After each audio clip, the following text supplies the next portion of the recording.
บายดีท่านผู้ชมที่เคารพทุกท่านที่นี่สถานี iFreedom TV ทำการกระจายเสียงจากเมืองดัลลัสฟอร์ตเวิร์ธรัฐเท็กซัสประเทศสหรัฐอเมริกาสบายดีท่านผู้ชมผู้อยู่ทางบ้านทุกท่านมื้อนี้ก็เป็นมื้อวันอาทิตย์ท่านผู้ชมก็เป็นเดือนมาร์ชวันที่8ปี2015ตอนนี้ก็ประมาณ 12 โมงกว่าท่านผู้ชมที่เคารพอิงตามเวลา Central Time ถ้าเป็น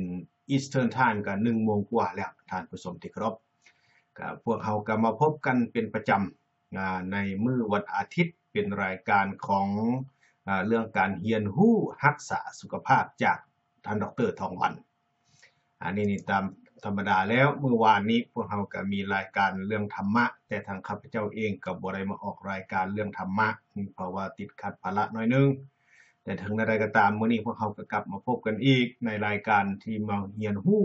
การรักษาสุขภาพพวกเราก็จะได้มีหลายอย่างหลายประการท่านผู้ชมที่จะได้เอามาต้อนมาฝากพ่อแม่พี่น้องเรื่องการรักษาสุขภาพนี่เป็นเรื่องสำคัญทุกคนนี่ถ้าหากว่ามีสุขภาพแข็งแรงถือว่าเป็นบุญเป็นโชคเป็นลาภเด้ท่านผู้ชมคันเฮาบ่เจ็บบ่ไข้แล้วก็ก็ทุกสิ่งทุกอย่างก็ฮักสิค่อยดีขึ้นไปดังนั้นล่ะท่านผู้ชมพวกเฮาหันก็มาพบกับพวกท่านพ่อแม่พี่น้องในช่วงระยะเป็นเวลา2ชั่วโมงเป็นรายการเลคเชอร์ชั่วโมงทำอิฐเป็นเลคเชอร์ของท่านดร.ทองวันและชั่วโมงที่2พวกเราจะเปิดโอกาส Open Line ให้แก่พ่อแม่พี่น้องผู้ที่มีคอมเมนต์หรือว่าจะมีข้อเสนอหรือว่า suggest มีข้อคิดเห็นข้อถามหรือว่าอยากจะมีอีสังต่างๆนั่นแหละที่ว่าหรือว่าอยากลมกับท่านดร.ทองวันเชิญพี่น้องโทรมาได้ในชั่วโมงที่2ท่านผู้ชมที่เคารพแต่ในตอนนี้ท่านดร.ทองวันเพิ่นก็อยู่ในสายกับพวกเราแล้วเป็นได้สบายดีท่านดร.ขออยู่บอกได้เจ้าสบายดีดร.ริชาร์ดแล้วก็สบายดีพ่อแม่พี่น้องทั้งหลายแล้วก็น้องลูกหลานคนอื่นข้าพเจ้าก็ต้องขอบใจดร.ริชาร์ดแล้วก็ทีมงานที่ให้โอกาสข้าพเจ้ามาอบรมเรื่องต่างๆโดยเฉพาะกับเรื่องธรรมะบ่หรือว่าเรื่องสุขภาพต่อพ่อแม่พี่น้องฟังเพื่อเสริมขยายความรู้รอบตัวมื้อนี้ก็มาพบกับรายการของเราอีกซึ่งเป็นรายการสุขภาพเนาะมื้อนี้เนาะยาวแม่นนะแล้ววันนี้ความจริงหั่นเฮาก็ต้องเว้าเรื่องอันน่ะสุขภาพนี่มันก็มีหลายแบบหลายแพทย์พี่น้องว่าซะแล้วจุดใหญ่ที่ข้าพเจ้าเว้านี้ก็แม่นเพื่อความป้องกันหลายกว่าว่าซะบ่แม่นการพวกไปรักษาว่าซะเพราะว่าคันอันน่ะถ้าว่าเฮานี่ป้องกันไว้ได้ฮู้จักล่วงหน้าการล่วงหน้าว่าซะว่าเฮาจะอาจจะเป็นโรคอย่างนั้นหรืออย่างนี้หั่นก็เฮาก็ป้องกันไว้หั่นอันนั้นมันก็ดีกว่าที่เฮาจะเป็นแล้วมาอันน่ะปวดตำราหั่นก็เจ้าแม่เพราะว่าคันเป็นแล้วมันมีความเสียหายเกิดขึ้นได้พี่น้องนะเจ้าคันเป็นความเสียหายขึ้นแล้วเฮาป่วยยากเด้ถึงมันจะดีขึ้นมันก็เป็นรอยแผลอยู่นะเหมือนกับแผลเฮาเป็นนี่ก็แผลเป็นมันก็ถึงเฮาจะยาดีเห็นก็มันก็เป็นรอยบาดอยู่เด้เจ้าเฮาเอิ้นว่ารอยแผลเป็นก็จังซั่นการว่าบ่มีบาดเลยดีกว่าซั่นซะเจ้าจุดประสงค์เป็นบ่นี้ว่าซะพี่น้องจุดประสงค์ใหญ่แล้วเป็นบ่นี้ข้าพเจ้านี้อันน่ะมาเว้านี่ก็เป็นเพื่อป้องกันไว้ว่าซะเพื่อบ่มันเป็นมื้อนี้ข้าพเจ้าสิมาเว้าเรื่องอันน่ะโรคกระเพาะหรือว่าโรคทางอันน่ะลำไส้นี่นะว่าซะเพราะว่าลำไส้กับอาหารนี่มันยาวได้พี่น้องว่าซะคันว่าภาษาอังกฤษเพราะว่ามันอันน่ะ digestive system หรือว่า digestion ว่าซะ digestion หรือว่าการระบบย่อยอาหารคันว่าระบบย่อยอาหารนี่ก็เพิ่นมันก็รวมแต่พี่ได้แต่อันน่ะหน้าปากของพี่ได้พี่น้องไปจนฮอดพุ่นแหละฮอดทวารหนักพุ่นแล้วว่าซะมันแม่นหมดพวกนี้แล้วอวัยวะที่เกี่ยวข้องมันก็มีหลายเด้พี่น้องซะอวัยวะที่เกี่ยวข้องกับการอันน่ะย่อยอาหารนี่ก็ digestive system นะพี่น้องมันมีหลายอวัยวะที่มันมีตับก็มีมันมีอันน่ะ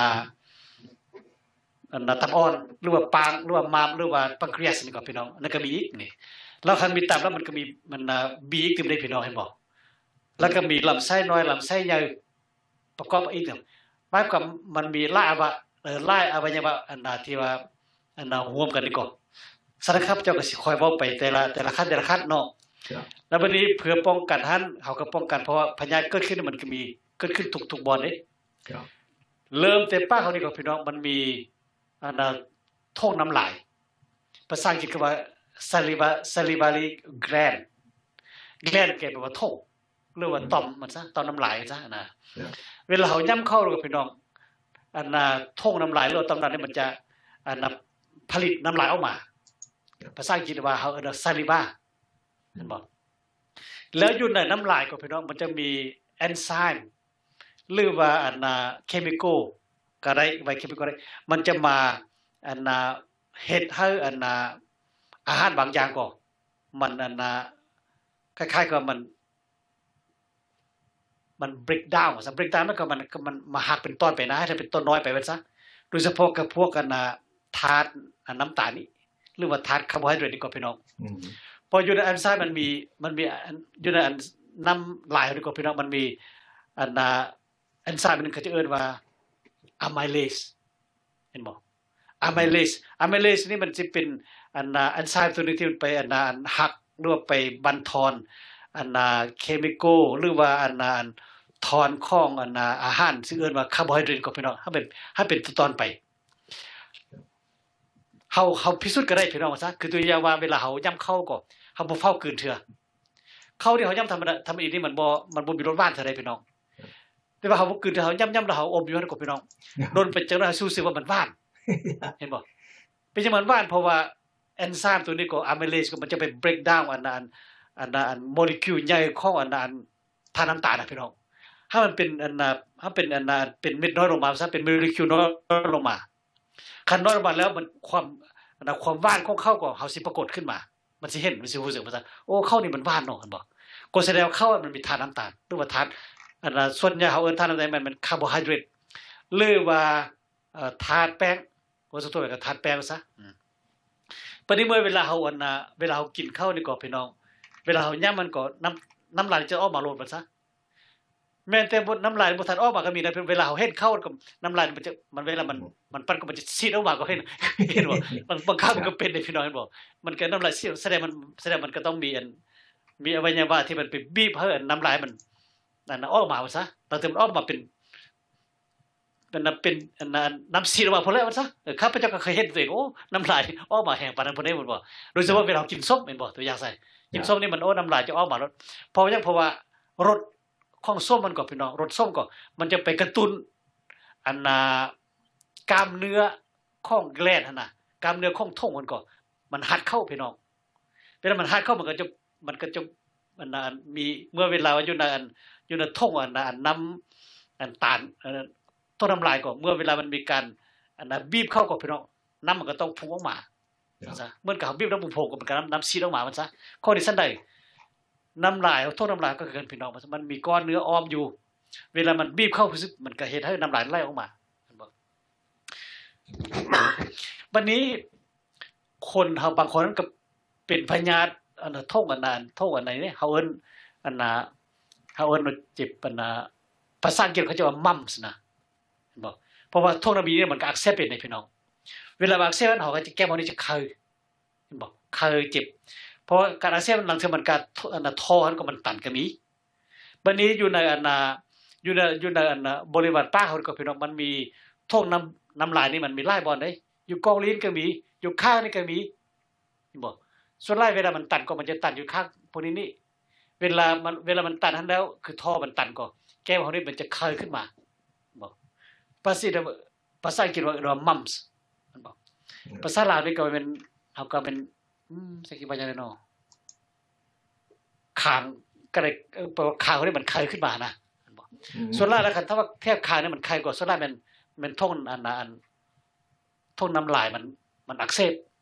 บ่แล้วมันเจ็บได้พี่น้องเจ็บปวดบางเทื่อมันก็อยู่ตรงกองลิ้นเฮานี่ก็มีว่าซะมันอยู่อ้อมปากเฮานี่มีมดไปซะทั้งแทงทั้งรูมีมดอยู่แถวนี้น่ะพี่น้องเมื่อเวลาเฮาอาปากก็ดรอาปากแล้วมันถ้าเฮาเอาลิ้นนี่ขึ้นมาเท่งก็เฮาสิเห็นอยู่กองลิ้นนี่มันอาจจะบางครั้งก็เป็นหูก็มีได้พี่น้อง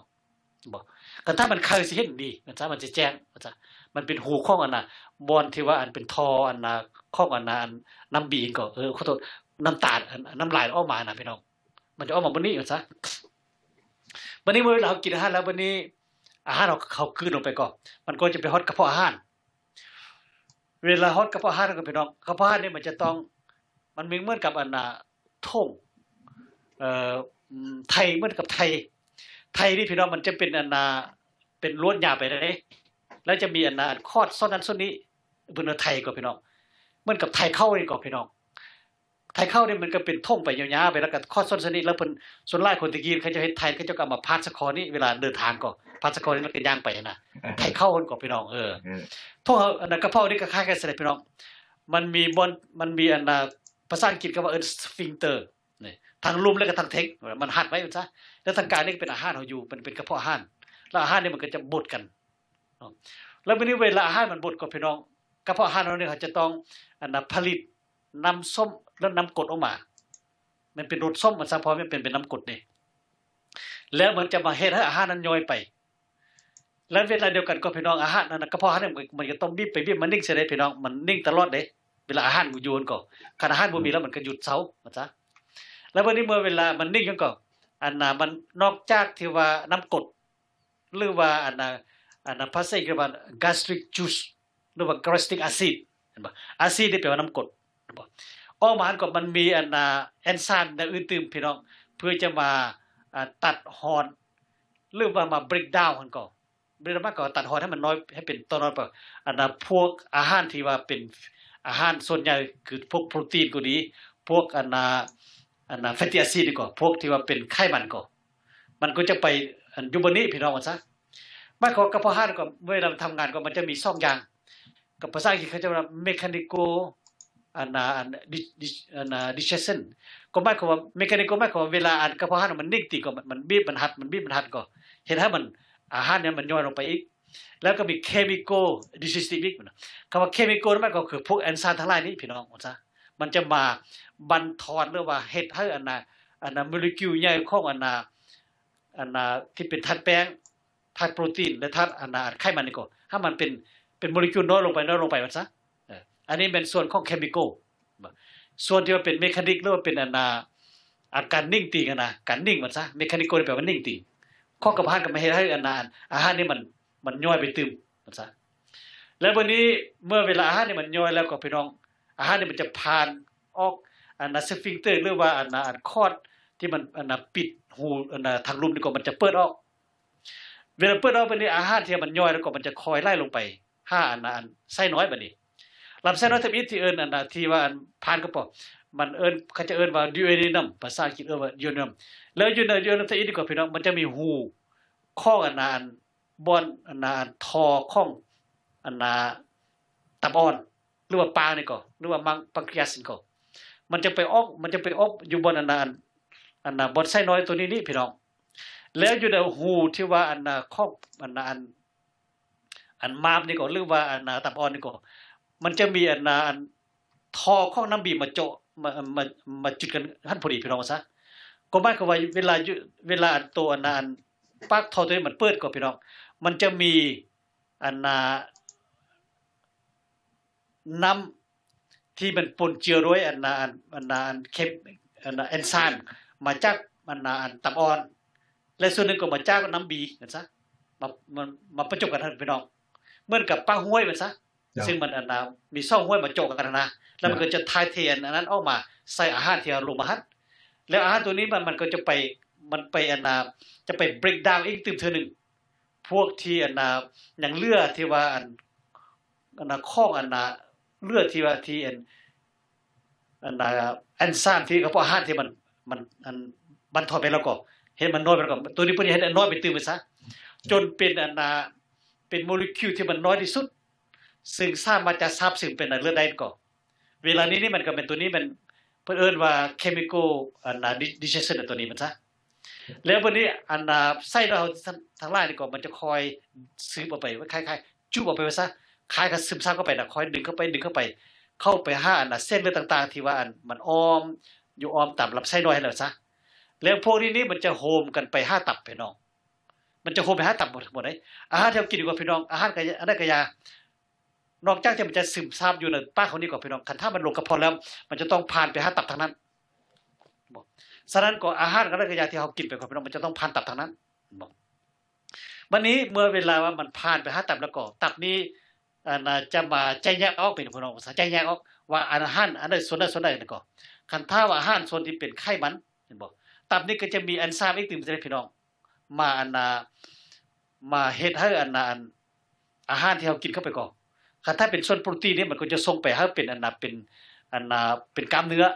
คือมัสโซนี่ก็พี่น้องมันส่วนเป็นโปรตีนเด้มัสโซนี่มันคือกล้ามเนื้อนี่ก็พี่น้องเป็นโปรตีนโดยเฉพาะมันซะแล้วคันส่วนใดที่เป็นไขมันก็มันก็จะส่งไปหาพวกที่เป็นไขมันนั้นกันภาษาอังกฤษก็ว่า fatty acid fatty tissue ว่าซะบัดนี้คันถ้าว่าไขมันเพราะมันบ่ย่อยก็มันก็ให้เรานี่ตุยขึ้นได้พี่น้องว่าซะอาการตุยของคนนี่บ่แม่นอื่นพี่น้องแม่นไขมันพาตุยได้คันกล้ามเนื้อบ่ตุยว่าซะนะฉะนั้นก็ตับนี่มันจะมาใจแยกมันคล้ายๆมันเป็นมัน selection ว่าซะมันใจแยกออกนะส่วนที่เป็นคาร์โบไฮเดรตนี่มันก็จะส่งไปให้เป็นคาร์โบไฮเดรตไปให้ไปอยู่ในกล้ามอยู่ในกระแสของเลือดเพื่อว่าเซลล์ทั้งหน้านี้จะได้เอาคาร์โบไฮเดรตก่อนโดยพวกกับเป็นกลูโคสนี่เอาไปใช้เป็นพลังงานก็ร่างกายมันซะแล้ววันนี้เมื่อเวลาว่าอาหารเฮานี่ได้ซึมซาบเข้าไปทางสั้นน้อยนี่ก็หมดแล้วมันก็เลือดเส้นอาหารบัดนี้บ่เมื่อเวลาเส้นอาหารนี่มันก็ผ่านไปแล้วมันก็ผ่านไปทางลำไส้ใหญ่นี้ลำไส้ใหญ่นี้มีหน้าที่เป็นเฮ็ดให้อาหารนี้มันแค้นเข้ามันซะเพราะส่วนหลายอาหารที่อยู่ในลำไส้น้อยนี่ก็พี่น้องมันจะเป็นของแล้วๆเด้เหมือนเป็นเหมือนกับน้ำซุปนี่แหละว่าซะมันจะเป็นของแล้วที่สุดจ้ะเมื่อเวลาว่าอาหารตัวนี้มันทางน้ำแล้วก็ทางอาหารที่มันซึมซาบเข้าไปหาเส้นน้อยลำไส้น้อยนี่ก็มันจะผ่านไปจนว่าอาหารนั้นมันแค้นเข้าแล้วมันก็จะเป็นก้อนเศษอาหารว่าซะแล้วมันจะผ่านมาทางลำไส้ใหญ่นี่บัดนี้ลำไส้ใหญ่อีกเทื่อนึงมันจะดึงเอาแต่สิ่งที่เป็นเป็นของลิควิดนี่นะเป็นของแล้วนี่ก็ว่าซะเพื่อให้อาหารนั้นมันแค้นเข้าแล้วมันก็เมื่อเวลามันอาหารนี่มันหมดคุณแล้วเนาะมันก็เป็นอาหารเป็นอาหารเก่าภาษาอังกฤษว่าภาษาไทยว่าอาหารเก่าแล้วมันก็ถ่ายเทออกไปทางเป็นอุจจาระพุทธเห็นบ่อันนี้คือการกระทำของระบบย่อยอาหารเห็นบ่บัดนี้เมื่อเวลาว่าระบบย่อยอาหารนี่ลังเทื่อมันบ่ปกติได้พี่น้องซะพอยังบ่ปกติเนี่ยใครเมื่อเวลาว่ามันตกมาอยู่กระเพาะบัดนี้พี่น้องหรือว่ากระเพาะอาหารนี้เมื่อเวลาว่าสฟิงเตอร์หรือว่าตัวคอดมัดด้านเทิงนี่มันบ่แข็งแฮงนะมันบ่เข้มแข็งก็เมื่อเวลากระเพาะนี่มันบีบมันหัดเพื่อให้อาหารมันย่อยก็มันก็มีอาการคล้ายๆว่ามันมีอาหารบางอย่างบางส่วนก็มันพุดขึ้นมานะอันนี้ภาษาอังกฤษว่า reflux เห็นบ่เขาจะacid reflux ก็คือเฮาฮู้จักเฮาเบิ่งข่าวที่ว่าเขาจะโฆษณาก็คือพวกยาหยังบัดนี้เมื่อเวลาอาหารที่ว่าอยู่ในกระเพาะมัน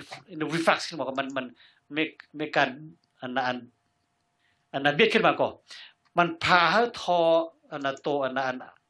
ทออาหารที่ว่าเฮาตั้งแต่คอนี่ไปฮอดกระเพาะก็มันมีการมันมี irritation มันมีการคูดเกามีการเสียหายนะพี่น้องว่าซะเพราะยังพออาหารทอพวกนี้นี่มันบ่เป็นมันบ่เป็นเซลล์ที่จะสามารถต้านทานต่อกรดได้ว่าซะน้ำกรดได้น่ะแล้วอาหารที่มันอยู่ในกระเพาะก็เป็นน้ำกรดได้พี่น้องเพราะว่ากระเพาะนี่มันผลิตน้ำกรดออกมาเพื่อย่อยอาหารเด้ฉะนั้นก็เมื่อเวลาคันถ้าว่าผู้ใดตัวสฟิงเตอร์ที่ว่ามันอยู่ทางตัวเทิงนี่ก็มันอ่อนนะเมื่อเวลากระเพาะอาหารมันบีบก็มันจะเฮ็ดให้อาหารอยู่ในกระเพาะฟูมขึ้นมาอันนั้นก็เขาจะเอิ้นว่า acid reflux บ่เมื่อเวลามันฟุ้งขึ้นแล้วบัดนี้เมื่อเวลาอาหารตัวนี้มันเป็นน้ำกรดพี่น้องว่ามันมีกรดปนอยู่ซะมันก็จะมาเฮ็ดให้บอนกลางสฟิงเตอร์นี่ก็ท่อท่อตัวนี้ก็มันมีการเสียหายไปโดนไปมันก็จะเป็นบาดแผลได้พี่น้องมันซะเห็นบ่อันนี้เขาจะเอิ้น acid reflux เวลาเฮาสังเกตเวลาเฮากินอาหารเต็มอิ่มก็พี่น้องบางครั้งมันเฮาจะมีการเอื้อมขึ้นมานะพี่น้องครับแล้วอาหารที่มันจะขึ้นมาก็เฮาจะรู้สึกว่ามันส้มๆเด้พี่น้องคือสังเกตบ่แล้วถ้ามันก็ขึ้นฮอดปากเฮาพี่ได้พี่น้องโอ้อาหารนี่มันส้มเนาะเห็นบ่มันส้มย้อนว่าเป็นอาซิดตัวนี้เป็นอาซิดของกระเพาะอาหารที่มันผลิตนะพี่น้องเพื่อมันย่อยอาหารบัดนี้คันถ้าว่าอาการจังซี่มันเป็นเรื่อยๆก็พี่น้องโดนไปก็มันจะเป็น ก็จะเอิ้นว่า acid reflux นี่มันจะเป็นมาให้อันนั้นตัวอันสฟิงเตอร์หรือว่าตัวหัดของกล้ามเนื้อที่ว่ามันอยู่ทางเทคนิคก็มันอ่อนตัวนะมันจะเป็นถ้าเป็นก็จะเอิ้นว่าเฮอร์เนียในคำลาวก็เป็นจังสิว่าจะได้เนาะเฮอร์เนียนี่เนาะไส้ลงวะความลาวมันเป็นไส้โลหะแม่นบ่แต่ว่าไส้โลหะนี่มันบ่แม่นอันนี้มันอยู่ลุมพุทธว่าซะอันเราขาดไส้โลหะก็มันก็อยู่ในเขาโทษอันมันก็มีอันนั้นก็เป็นทุกข์กันพี่น้องซะแต่มันก็มีอันมีอันกล้ามเนื้อที่มันหัดไว้นะเพื่อบ่ให้อันไส้นี่มันลงไปว่าซะเห็นบ่นะเหมือนกับไส้พี่น้องว่าซะเฮอเนี่ยตัวนี้มันเป็นคล้ายๆคือว่ามันตัวอันน่ะเมื่อเวลาว่าอันน่ะกล้ามเนื้อตัวนี้มันอ่อนก่อนมันก็เมื่อเวลาเปิดขึ้นมาแล้วมันมีส่วนนึงของอันน่ะกระเพาะน่ะมันขึ้นมาบัดนี้นะมันขึ้นมาแล้วมันก็มาอยู่ทางข้างอยู่ทางพี่บัดนี้มันเป็นเฮอเนี่ยก็เอิ้นว่าภาษาอังกฤษว่าhiatus-hernia เห็นบ่ hernia หมายความว่าแม่นสิ่งที่มันบ่ควรมีมันมีนะว่าซะมันบ่ควรขึ้นมามันอยู่หั่นน่ะว่าซะบ่แล้วบัดนี้คันถ้าโดนไปก็พี่น้องจะได้ผ่าตัดได้นั่นน่ะซะบัดนี้คันเพื่อว่าข้อแก้ไขก็เฮาบ่กินอาหารที่มันเต็มพร้อมว่าซะพี่น้องเฮากินอาหารก็อย่าสุกินอาหารที่ว่ามันเป็นคาบใหญ่นะ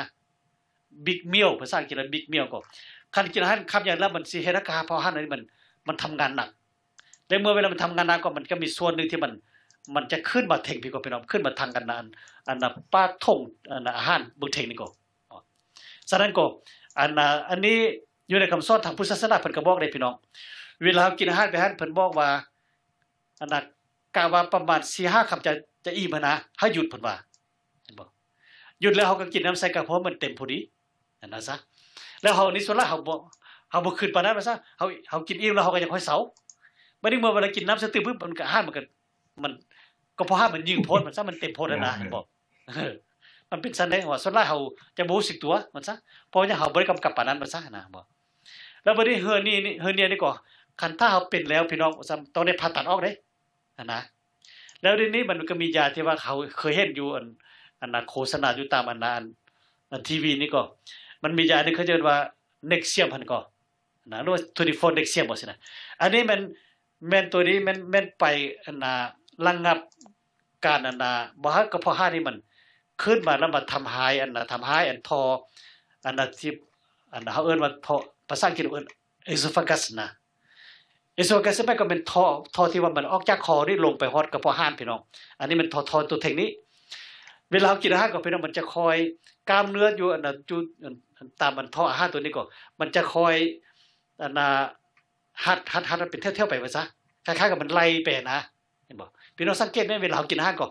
อาหารอันน่ะมันจะกล้ามเนื้อที่มันอยู่อันน่ะตอนล่างของอาหารก็พี่น้องมันจะหัดไป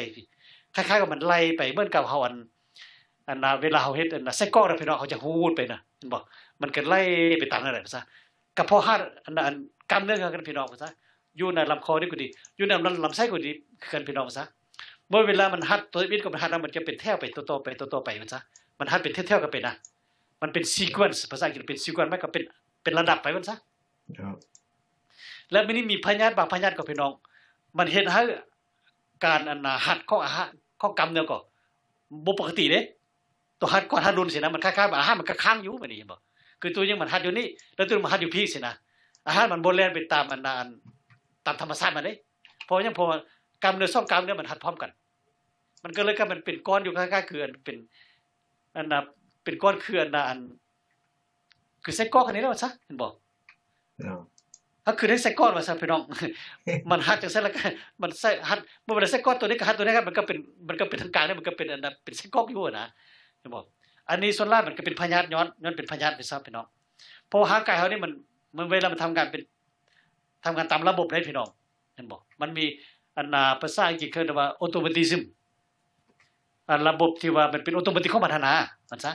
มันเป็นเสร็จแล้วมันก็คอยเป็นตามอันน่ะปฏิโลมหมายความเป็นตามอันน่ะออโตเมติกของมันว่าซะบ่แม่นว่าสิไปลัดหน้าละล่างกันนะมันซะมันเป็นแล้วก็คอยเป็นไปตามนั้นเป็นระยะไปมันซะแล้ววันนี้โรคกระเพาะนี่ก็พี่น้องโรคกระเพาะนี่ก็มันก็มีหลายอย่างบ่คือพวกที่ว่าเป็นพวกอันน่ะกระเพาะอักเสบนี่ภาษาอังกฤษว่าอันน่ะ peptic ulcer อัลเซอร์นี่แปลว่าอักเสบนะจ๊ะแล้ววันนี้พวกที่เป็นอัลเซอร์นี่คันถ้าว่าบ่ปกแปลก็พี่น้องโดนไปก็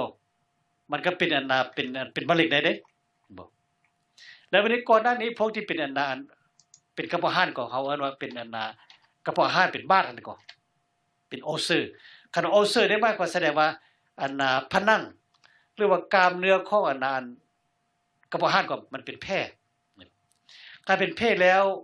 เมื่อเวลาเฮากินอาหารเข้าไปก็พี่น้องมันจะรู้สึกแซ่บเด้ฉะนั้นก็อาการที่ว่าทำอิฐของอันอาการที่ว่าเป็นแผลในกระเพาะก็มันจะมีอาการแซ่บซะก่อนเห็นบ่มีอาการเจ็บเวลากินอาหารก็พี่น้องเวลากินอาหารไปอาหารตกกระเพาะยังได้ก็กระเพาะนี่มันจะผลิตน้ำกรดออกมาคืออาซิดว่าซะแล้วบัดนี้เมื่อเวลามันผลิตน้ำกรดออกมาเมื่อเวลาไปถึงบ้านก็พี่น้องมันเจ็บเด้มันจะแซ่บมันซะเห็นบ่ฉะนั้นก็คันถ้ามีอาการแซ่บหรือว่ากระเพาะอาหารก็อยู่ในกระเพาะอาหารเวลากินเข้าไปก็เฮาคิดถึงว่าเฮาอาจจะเป็นบ้านกระเพาะอะไรพี่น้องเป็นแผลในกระเพาะหรือเป็นบ้านในกระเพาะมันซะเพราะอันนั้นเป็นอาการทมิตที่ว่าเฮาจะรู้สึกซะพอสุดท้ายคันถ้าว่าแผลตัวนั้นก็มันบ่ลึกมันบ่คล้ายๆแบบนั้นน่ะผนังหรือว่ากล้ามเนื้อของอันนั้นผนังที่ว่าของกระเพาะอาหารทมิตที่มันที่ถึกกันน่ะสัมผัสกับอาหารก็มันบ่เป็นบาดเท่ากับพี่น้องเฮาบ่รู้สึกเด้เห็นบ่มันบ่รู้สึกจนกว่ามันจะเป็นแผลแล้วมันจะไปอันน่ะน้ำกรดก็มันไปทึกกับอันน่ะเส้นประสาทก็เส้นประสาทมันจะคอยจะส่งสัญญาณมาบอกสมองว่าโอ้อันนี้เฮามีอาการเจ็บแซ่บอยู่บ่นี่เด้ออันนั้นเฮาควรระวังในพี่น้องซะบัดนี้คันเฮารู้สึกว่าเฮามีอาการเจ็บซะกับพี่น้องเฮาไปหาหมอทนานี่ก็บอกกับเพิ่นว่าโอ้ค่อยรู้สึกว่าค่อยมีอันน่ะค่อยมีรู้สึกว่าค่อยอาจจะเป็นแผลในกระเพาะพอเวลาค่อยกินอาหารไปแล้วมันแซ่บมันเจ็บนะแล้วพวกด็อกเตอร์เขาจะส่องอันน่ะก็จะส่งว่าendoscopy ส่งเข้าไปอันน่ะมันเป็นคือท่อนี่แหละพี่น้องมันมีแล้วอยู่ส้นอันน่ะอยู่ปลายท่อมันจะมีอันน่ะมีแคมราจะมีอันน่ะมีแคมรามีท่อที่เฮาเบิ่งได้นะพี่น้องซะแล้วมันก็จะส่งอันน่ะอาการเบิ่งของท่อหันมาให้อันมาต่อมาต่อทีวีพี่ว่าซะแล้วด็อกเตอร์เขาจะเบิ่งตามทีวีพี่ว่าเขาจะเวลาเขาจะส่งท่อเข้าไปก็ภาษาอังกฤษว่า endoscopy ว่าซะเวลาเขาจะส่งไปหันเขาจะสิเห็นว่ากระเพาะเฮานี่มันดีหรือบ่ดีก่อนว่าพี่น้องคันถ้ามันเป็นแพทย์ถ้ามันเป็นบ้านเป็นแพทย์เขาเจ้าก็จะปลูกแปลงได้เขาจะบอกโอ้เขาเจ้าก็สิเอายาให้กินว่าซะบ่แล้วบัดนี้เวลาเดียวกันเขาจะเบิ่งไปฮอดเขาจะเบิ่งสามารถลงไปฮอดเบิ่งฮอดอันน่ะลำไส้น้อยบ่ได้พี่น้องว่าซะเพราะเวลาเฮาอันน่ะเวลาเขาจะกดตัวนี้ก็เขาจะต้องให้อันน่ะใส่ยาสลบเฮานี่บ่รู้สึกตัวเลยว่าซะพี่น้องซะคันเฮารู้สึกตัวแสดงว่าเฮาบ่สลบนะบัดนี้เวลาสลบมันก็พี่น้องร่างกายเฮานี่มันจะรีแลกซ์มันจะมีอาการคล้ายๆกับกล้ามเนื้อทั้งหลายนี่มันจะบ่หั่นตัวมันจะรีแลกซ์ซะมันจะบ่กล้ามเนื้อมันบ่หัดตัวมันแสดงว่ามันปล่อยปละนะมันละวางมันซะเขาภาษาลาวนี่ก็อธิบายยากเนาะรีแลกซ์นี่ก็ได้แล้วบัดนี้ด็อกเตอร์เขาเจ้าจะเอา endoscopy เฮ็ดเขาเจ้าสิเห็นว่ากระเพาะเฮานี่มันมีมันอยู่ในอยู่ในเลยอยู่ในระดับปกติบ่มันซะแล้วเวลาเดียวกันเขาเจ้าก็จะส่งไปเบิ่งลงไปฮอดอันไส้ลำไส้น้อยบ่ได้พี่น้องซะว่าอันลำไส้น้อยนี่มันปกติบ่โดยเฉพาะก็เป็นลำไส้น้อยที่ว่าอันมีอันบอนที่มันอันบนหูที่ว่าอันทอข้องปามหรือว่ามามหรือว่าตับอ่อนที่มันออกมาหั่นแหละแล้วก็บอนที่ว่ามันอันมีอันทอข้องบีบมาประจุพร้อมกันอีกว่าซะเขาเจ้าเบิ่งเข้าไปในพี่น้องแล้วบางครั้งเขาเจ้าก็สามารถจะเบิ่งเข้าไปในหูน้อยๆพอได้พี่น้องที่จริงอัน endoscopy มันบ่ได้ใหญ่เด้พี่น้องมันน้อยมันซ้ำกับซ้ำกับทอกับไม่ทูนี่แหละพี่น้องซะซ้ำกับไม่ทูแหละไปไม่ทูนะพี่น้องมันใหญ่ซำนั้นว่าซะมันบ่ได้ใหญ่เด้เป็นน้อยๆไปซะแล้วบัดนี้เขาเจ้าก็สามารถจะเบิ่งเข้าไปในหูข้องปามพอได้เด้พี่น้องข้องปามหรือข้องบางหรือตับอ่อนพอได้แล้วบางครั้งเขาเจ้าก็ขึ้นมาฮอดตามทอบีพี่ได้จนมาเบิ่งว่าอยู่ในท้องบีนี่มันมีมันมีหินบ่ว่าซะเป็นนิ้วบ่ว่าซะนิ้วทอบีนี่ก็มีนิ้วได้พี่น้องซะท้องบีก็มีนิ้วได้ว่าซะนะก็จะสามารถเฮ็ดได้ว่าซะนะอันนี้แหละคือการเบิ่งของ endoscopy คันถ้าว่าเบิ่งฮอดวันนี้เขาจะเบิ่งคือเป็นเขาจะเอิ้นว่าอันน่ะมันมีคำนึงเขาจะเอิ้นว่ามันหยังก็ endoretropancreatic cholecystoscopy มันยาวนะมันเป็นศัพท์หม้อว่าบ่ต้องฮู้จักอะไรหรอกพี่น้องว่าซะเมื่อเวลาแต่เฮาฮู้จักแต่ว่าเมื่อเวลาเฮามีอาการเจ็บเวลากินข้าวใหม่ๆก็พี่น้องเฮาคิดถึงว่าเฮาอาจจะเป็นแพ้ในกระเพาะว่าซะบ่นี้สำคัญบ่นี้แล้วไปหาดอกเตอร์แล้วก็เว้าเขาเจ้าฟังแล้วเขาเจ้าอาจจะส่งเฮ็ดอันน่ะ endoscopy นี้เพื่อหยังเพราะว่าคันถ้าเฮาเริ่มเป็นกับพี่น้องมันก็ปัวง่ายเห็นบ่คันปัวง่ายแล้วมันก็โอกาสมันจะเป็นดุลไปหน้าก็มันขยายไปหน้ามันก็ยากเพราะว่าหยังพอแพ้กระเพาะนี่ก็พี่น้องคันถ้าบ่ปัวนะมันมีโอกาสจะเป็นมะเร็งได้ว่าซะเห็นบ่อันนี้สำคัญบ่นี้ว่าซะเฮาพี่น้องเข้าใจคันเป็นมะเร็งแล้วยากได้พี่น้องปัวยากว่าซะเห็นบ่แล้วตามปกติแล้วพวกที่เป็นมะเร็งนี่มันก็บ่มีอาการหยังเด้บ่รู้สึกเด้นอกจากแต่อาการเจ็บซื่อๆอาการเจ็บนี่บ่เป็นอาการมะเร็งส่วนใหญ่เป็นมะเร็งนี่บ่เจ็บได้พี่น้องบ่รู้สึกเจ็บได้ฉะนั้นก็คนส่วนหลายที่เป็นมะเร็งอันน่ะกระเพาะนี่ก็ดีส่วนนั้นมันจะไปไกลแล้วนะไปไกลแล้วมันก็เป็นพวกการที่กันน่ะพวกโมทางด้านที่เขาเจ้าอันน่ะให้ระดับอันน่ะของอันน่ะมะเร็งก็มันเป็นระดับ1 2 3 stage 1 2 3 4สินะบ่คัน stage 1หมายความว่าเริ่มเป็นนี่ก็พี่น้องมันบ่ทันขยายเถือคันถ้าว่าดอกเตอร์ฮู้จักว่ามันเป็นกระเพาะเนาะสิเป็นยังจะมันเป็นกระเพาะเวลาเขาจะเฮ็ด endoscopy ก็พี่น้องมันอยู่ในปลายก็มันจะมีอันน่ะมิดตัดอันนึงน้อยๆเขาจะสามารถจะไปตัดเอาตอนนึงน้อยๆก็จะเป็นซ้ำอันน่ะมิดเข้าสร้างครึ่งว่าซะหรือว่าซ้ำมันน่ะมิดเข้าเปลี่ยนหรือซ้ำมันน่ะมิดเข้าสร้างที่หักครึ่งนะอันน่ะตอนนึงที่ว่ามันอยู่ในกระเพาะก็เอาออกมาแล้วเขาเจ้าก็จะมาวิจัยมาเบิ่งว่ามันเป็นเชื้อหยังว่าซะมันเป็นเชื้อมะเร็งบ่หรือว่าเป็นเชื้อมะเร็งนะก็จะรู้จักแล้วเขาเจ้าจะให้อันน่ะว่าโอ้มันเป็น stage 1 2 3 4บ่สินะคันถ้า stage 1นั้นมันบ่ทันขยายตัวเถือเขาเจ้าก็จะสามารถเฮ็ดการผ่าตัดแล้วก็ตัดออกไปเลยเหมือนซะอันนั้นเป็นออกไปคว้าออกไปว่าซึ่งที่ว่ามันจะเริ่มเป็นมะเร็งขนาดพี่น้องจ้ะแล้วโอกาสเขาจะดี 100% มันก็มีนะแต่คันถ้าบ่รู้จักมันอาจจะเป็น stage 2 stage 3ไปนี่ก็มันขยายไปไกลแล้วมันลำบากได้พี่น้องพออยู่ในกระเพาะก็มันมีหลายอวัยวะมันมีอวัยวะทางตับทางม้ามหรือว่าปามหรือว่าตับอ่อนนี้แล้วก็ปอดอีกพี่น้องแล้วก็หัวใจเห็นบ่ฉะนั้นก็เมื่อเวลามะเร็งมันขยายก็มันอาจจะขยายไปหาอวัยวะตัวนึงอยู่ในจำพวกนี้ว่าซะฉะนั้นก็คันถ้าอยู่ใน stage 1นะครับก็ว่าเริ่มต้นนี่นะดอกเตอร์เขาเจ้าจะทำการผ่าตัดแล้วก็ตัดออกไปแล้วกันว่าซะโอกาสเขาจะดีมันก็มี 100% เห็นบ่พี่น้องฉะนั้นก็อาการที่ว่าฮู้จักก็สำคัญที่สุดพี่น้องว่าซะเมื่อเวลาฮู้จักว่าเฮาอาจจะเป็นแพ้ในกระเพาะนี่ก็เขาบอกดอกเตอร์ทันทีรถว่าซะเขาเจ้าสิทำการเฮ็ด endoscopy เบิ่งว่าซะแล้ววันนี้นอกจากที่ว่าอันนี้แล้วมันก็มีโรคกระเพาะนี่มันก็มีหลายชนิดพี่น้องว่าซะบ่บางคนท่านก็เป็นแพ้ซื่อๆบางคนนั้นก็เป็นแพ้ที่ว่าอันน่ะเฮ็ดให้เฮานี่มีอาการเจ็บปวดส่วนหลายกระเพาะนี่มันจะมีการเจ็บมันจะมีอาการแสบซะก่อนแสบเจ็บแสบว่าซะเจ็บแสบคล้ายๆเวลาเฮาเหมือนกับเฮามีบ้านแล้วเฮามีน้ำส้มบันทึกนะพี่น้องสังเกตเวลาเป็นบ้านอยู่น้ำมือนี่ก็เวลาน้ำส้มบันทึกว่าเกลือบันทึกก็มันจะแสบลักษณะนั้นแหละพี่น้องซะความรู้สึกนะอันนั้นก็ให้ระวังพี่น้องซะแล้ววันนี้คันถ้าว่าเฮาทุกสิ่งอย่างมันเรียบร้อยดีสิก็เมื่อเวลาอาหารมันผ่านไปฮอดduodenum ภาษาอังกฤษว่า duodenum หมายความกระเพาะขอโทษลำไส้น้อยทมิดนี่นะที่มันออกจากที่มันติดต่อกับกระเพาะอาหารภาษาอังกฤษว่าเขาจะเอิ้นว่า duodenum ตัวนี้สำคัญพี่น้องซะเพราะยังพอมันมีหูของปามหรือว่ามางหรือตับอ่อนมันประจุอยู่บนนั้นแล้วอยู่ในหูนั้นมันก็มีท่อของน้ำบีประจุอีกติมพี่น้องซะพอตัวนี้สำคัญพี่น้องน้ำบีฮั่นมันจะมาเฮ็ดให้อาซิดหรือว่าแฟตติแอซิดก็พี่น้องที่เป็นเชื้อไขมันที่มันดีก็หากเราต้องการเด้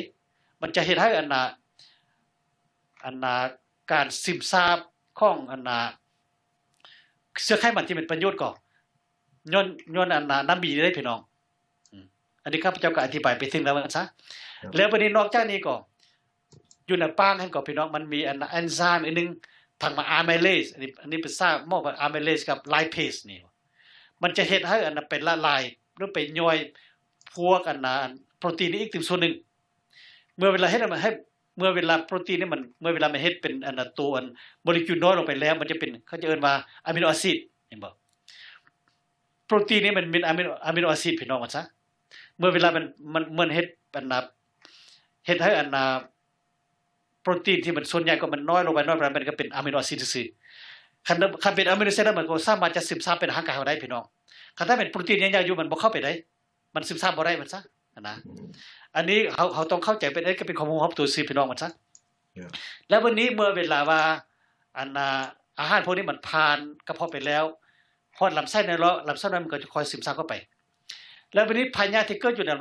ลำไส้นั้นก็มีหลายอย่างนี่พี่น้องคือพวกตัวอย่างว่าคือพวกCrohn disease บ่สิเนี่ยบ่พวกที่เป็นtropical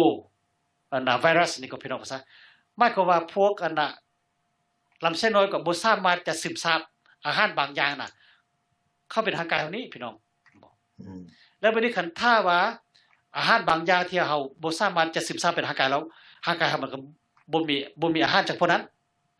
และเมื่อเวลาบ่มีอาหารจากพวกนั้นแล้วบัดนี้ร่างกายเฮามันก็มีการ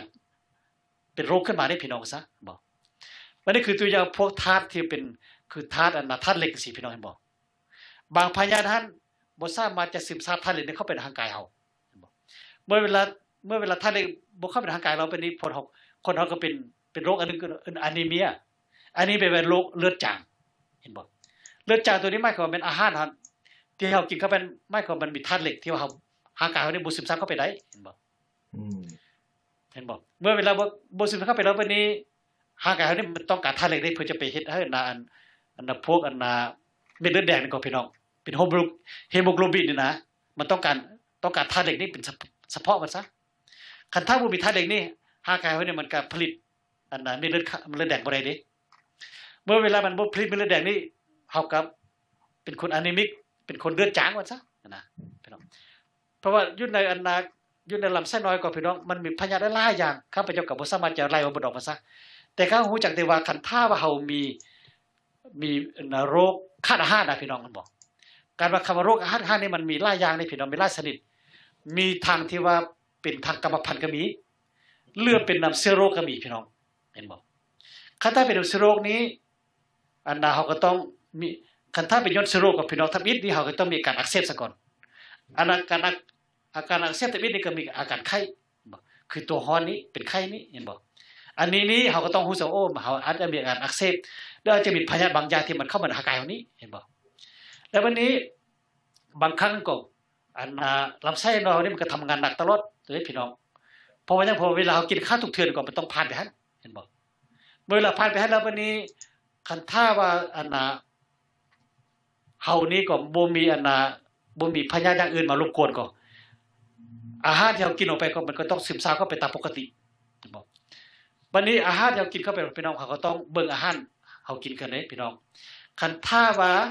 อาหารนั้นมันมีรสเค็มหลายมีเชื้อไขมันหลายหรือว่ามีพวกที่ว่าโปรตีนหลายก็พี่น้องการย่อยให้มันก็ฝืดเคืองเด้คือตัวอย่างเฮากินอาหารที่มันมีไขมันหลายก็พี่น้องตับนี่จะต้องทำงานหลายเห็นบ่เพราะยังพอจะต้องเฮ็ดน้ำบีหลายเด้เพราะว่าเฮากินอาหารแต่อย่างก็พี่น้องร่างกายนี่มันต้องส่งสัญญาณไปบอกกันนี่ว่าโอ้อาหารมื้อนี้มันมีอาหารมีไขมันหลายเด้อเห็นบ่ตัวอย่างซะสินะร่างกายมันรู้จักได้พี่น้องเฮาจะสังเกตเวลาเฮากินอาหารที่มันมีเชื้อไขมันหลายก็เฮาจะรู้สึกว่าเฮานี่มีท้องนี่มันหนักๆเห็นบ่มันบ่เบาซะมันบ่เบาเหมือนกับกินอาหารที่มันอาหารมันคือตัวอย่างว่าเฮากินผักบ่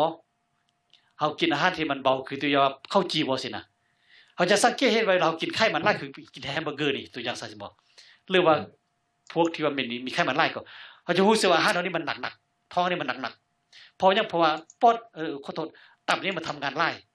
เพื่อมันจะได้ผลิตน้ำบีออกไปเพื่อจะไปไปนิวทรัลไลซ์หรือไปเฮ็ดให้ไขมันก็มันย่อยนะพี่น้องเห็นบ่คันอาหารการไขมันนี่บ่ย่อยนี่มันบ่ซึมซับได้พี่น้องเราจะสังเกตเห็นเวลากินอาหารที่มันหนักหรือบ่หนักของพี่น้องเขาจะรู้สึกเด้ร่างกายที่มันหนักฉะนั้นกลับมาอาหารพี่น้องอาหารนี้มันมี3อย่างใหญ่คือธาตุแป้ง หรือว่าคาร์โบไฮเดรตนี่พี่น้องบ่อันนี้แท้เป็นธาตุที่ว่าเบาบ่ย่อยก็ง่ายบ่ธาตุอาหารเป็นธาตุโปรตีนนี้อันนี้ก็ธาตุหนักไปนิดนึงจะต้องย่อยนี่ก็ต้องใช้ระบบที่ว่าเป็นเอนไซม์หลายอย่างบ่แล้วธาตุที่ว่ามันหนักก็คือธาตุไขมันบ่อันนี้ก็ต้องได้ทำการหนักภาษาการต้องทำการหนักเพื่อจะมาย่อยมันนี่ก็พี่น้องซะแล้ววันนี้คันถ้าเอากินอาหารที่ว่ามันหนักหลายนี่ก็พี่น้องร่างกายเฮานี่มันก็จะต้องได้ทำงานหนักกันนี่บัดนี้เมื่อเวลาคันถ้ามันบ่ทำงานหนักก็มันจะไปสะสมไว้พี่น้องบ่มันไปสะสมแล้วมันก็เป็นพวกที่ว่าเป็นพวกแฟตติแอซิดนะแฟตติแอซิดนี่มันก็เป็นเนื้อหนังเฮานี่แหละพี่น้องซะแต่ว่ามันมีไขมันหลายเห็นบ่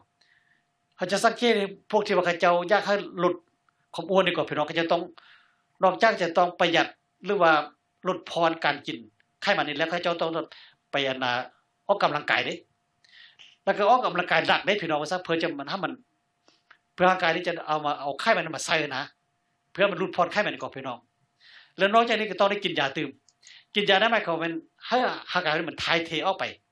ไขมันที่อยู่ในร่างกายนี่ก็แล้วพร้อมด้วยกันก็หมายความอาหารที่เฮากินไปก็พี่น้องไขมันที่มันมีอยู่บ่ให้มันอาหารนี้บ่ให้มันซึมซาบเข้าไปในร่างกายตื่มซะการกินยามี2อย่างพี่น้อง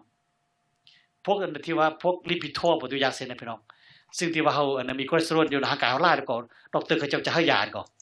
ยาตัวนี้มันจะมีหน้าที่2อย่าง1จะถ่ายเทไขมันที่เฮากินไปแล้วก็อยู่ในร่างกายก็พี่น้องให้มันออกไปทางมะไขลังแล้วเวลาเดียวกันก็หมายความว่าอาหารที่เฮากินไปแล้วที่เป็นเชื้อไขมันก็มันจะบ่ซึมซาบเข้าไปในร่างกายนี้อีกมันมี2ระดับพี่น้องว่าซะเมื่อเวลาว่าอาหารที่เฮากินไปหั่นมันบ่ซึมซาบเข้าไปในร่างกายเฮาอาการที่มีไขมันอยู่ในร่างกายนี้มันก็หลุดไปบ่แล้วเวลาเดียวกันหมายความว่าอาหารที่อยู่ในร่างกายเฮาแล้วพี่น้องที่เป็นเชื้อไขมันก็พี่น้องมันก็จะเบรกดาวน์ไปตืมแล้วส่วนหลายดอกเตอร์ที่ว่าเขาเจ้าให้ยาตัวนี้ก็เขาเจ้าต้องบอกว่าเจ้าก็ต้องทำการออกกำลังกายตืมเด้อบ่แม่นกินยาอย่างเดียวสิดีเด้บ่แม่นเด้พี่น้องจะต้องออกกำลังกายตืมแล้วเขาเจ้าก็ต้องบอกว่าให้ดูดผ่อนไขมันตืมบ่อันนี้มันเป็นกันจังซั่นพี่น้องซะแล้ววันนี้เมื่อเวลาว่าเฮากินอาหารดีกว่าพี่น้องคันถ้าว่าโดยเฉพาะพวกที่เป็นปรสิตดีกว่าพวกที่ว่าเป็นพยาธิกาฟากภาษาเราเนาะพยาธิกาฟากก็ส่วนอยู่อเมริกานี่สิบ่ค่อยมีดอกแล้วอยู่ประเทศตะวันตกนี่สิบ่ค่อยมีพวกพวกที่เป็นพยาธิกาฟากนี่ก็แต่บ้านเฮานี่มีหลายเด้พี่น้องซะพวกกาฟากนี่มันมีหลายชนิดพวกมันมีตัวกลมตัวแปรเด้พี่น้องซะคันตัวแปรนี่อันตรายกว่าตัวกลมเห็นบ่ตัวกลมนี้เวลามันอยู่ในตัวนี้มันบ่อยู่กระเพาะได้พี่น้องพอมันอยู่บ่ได้กระเพาะนี่เพราะมันมีน้ำกรดมันก็ต้องตายซะแต่มันมาอยู่ในลำไส้น้อยพี่น้องกับลำไส้ใหญ่แล้วพวกตุกกบนี่ก็มันจะไปญาติแย่งอาหารการกินนำของเฮาได้ฉะนั้นก็พวกที่เป็นพยาธิตุกกบนี่ก็พี่น้องส่วนหลายจะเป็นพวกขาดอาหารเพราะอย่างพวกนี้มันไปญาติอาหารเอาเฮาไปซะแล้วคันถ้าเป็นตัวเปก็พี่น้องตัวเปนี่มันจะภาษาภาษาอังกฤษว่า6วอร์มนี่มันมีคันว่าวอร์มแล้วมันก็คือขี้กระเดือนว่าซะวอร์มนี่ที่ขี้เดือนแล้วซะมันมีร่างวอร์มให้วอร์มนี่ร่างวอร์มนี่มันเป็นตัวกลมมาแล้วซะแต่6วอร์มนี่มันมี6นี่แปลว่ามันข้อเกาะมันซะแปลว่าอยู่ในปากของตัวเป็นก็มันเป็นคือเกี่ยวนี่นะพี่น้องมันจะไปเกาะอยู่ตามผนังลำไส้น้อยเฮานี้แล้วมันจะดูดเลือดออกมาได้พี่น้องอาหารก็ดีเลือดก็ดีที่ว่าลำไส้น้อยเฮาที่จะเอาเข้าไปในร่างกายก็มันจะดูดขึ้นออกมาพี่น้องแล้ววันนี้คันถ้า6วอร์มนี่ก็ความจริงแล้วเฮาบ่เจ็บได้บ่อาการเจ็บซะแต่มีอาการที่ว่าลักษณะแบบว่าท้องเฮานี่มันมีการอาการท้องบ่ปกตินะพี่น้องซะแล้วที่ว่าเฮาเวลาเฮาไปไปถ่ายหนักกันก็น้ำอาหารที่เสียนั้นมันก็บ่ปกติได้พี่น้องนะมันจะเป็นบ่มีบ่มีกลิ่นได้มีสีเหมือนปกติมันซะนะแล้วเฮาก็ต้องได้กวดพี่น้องเฮาจะเอา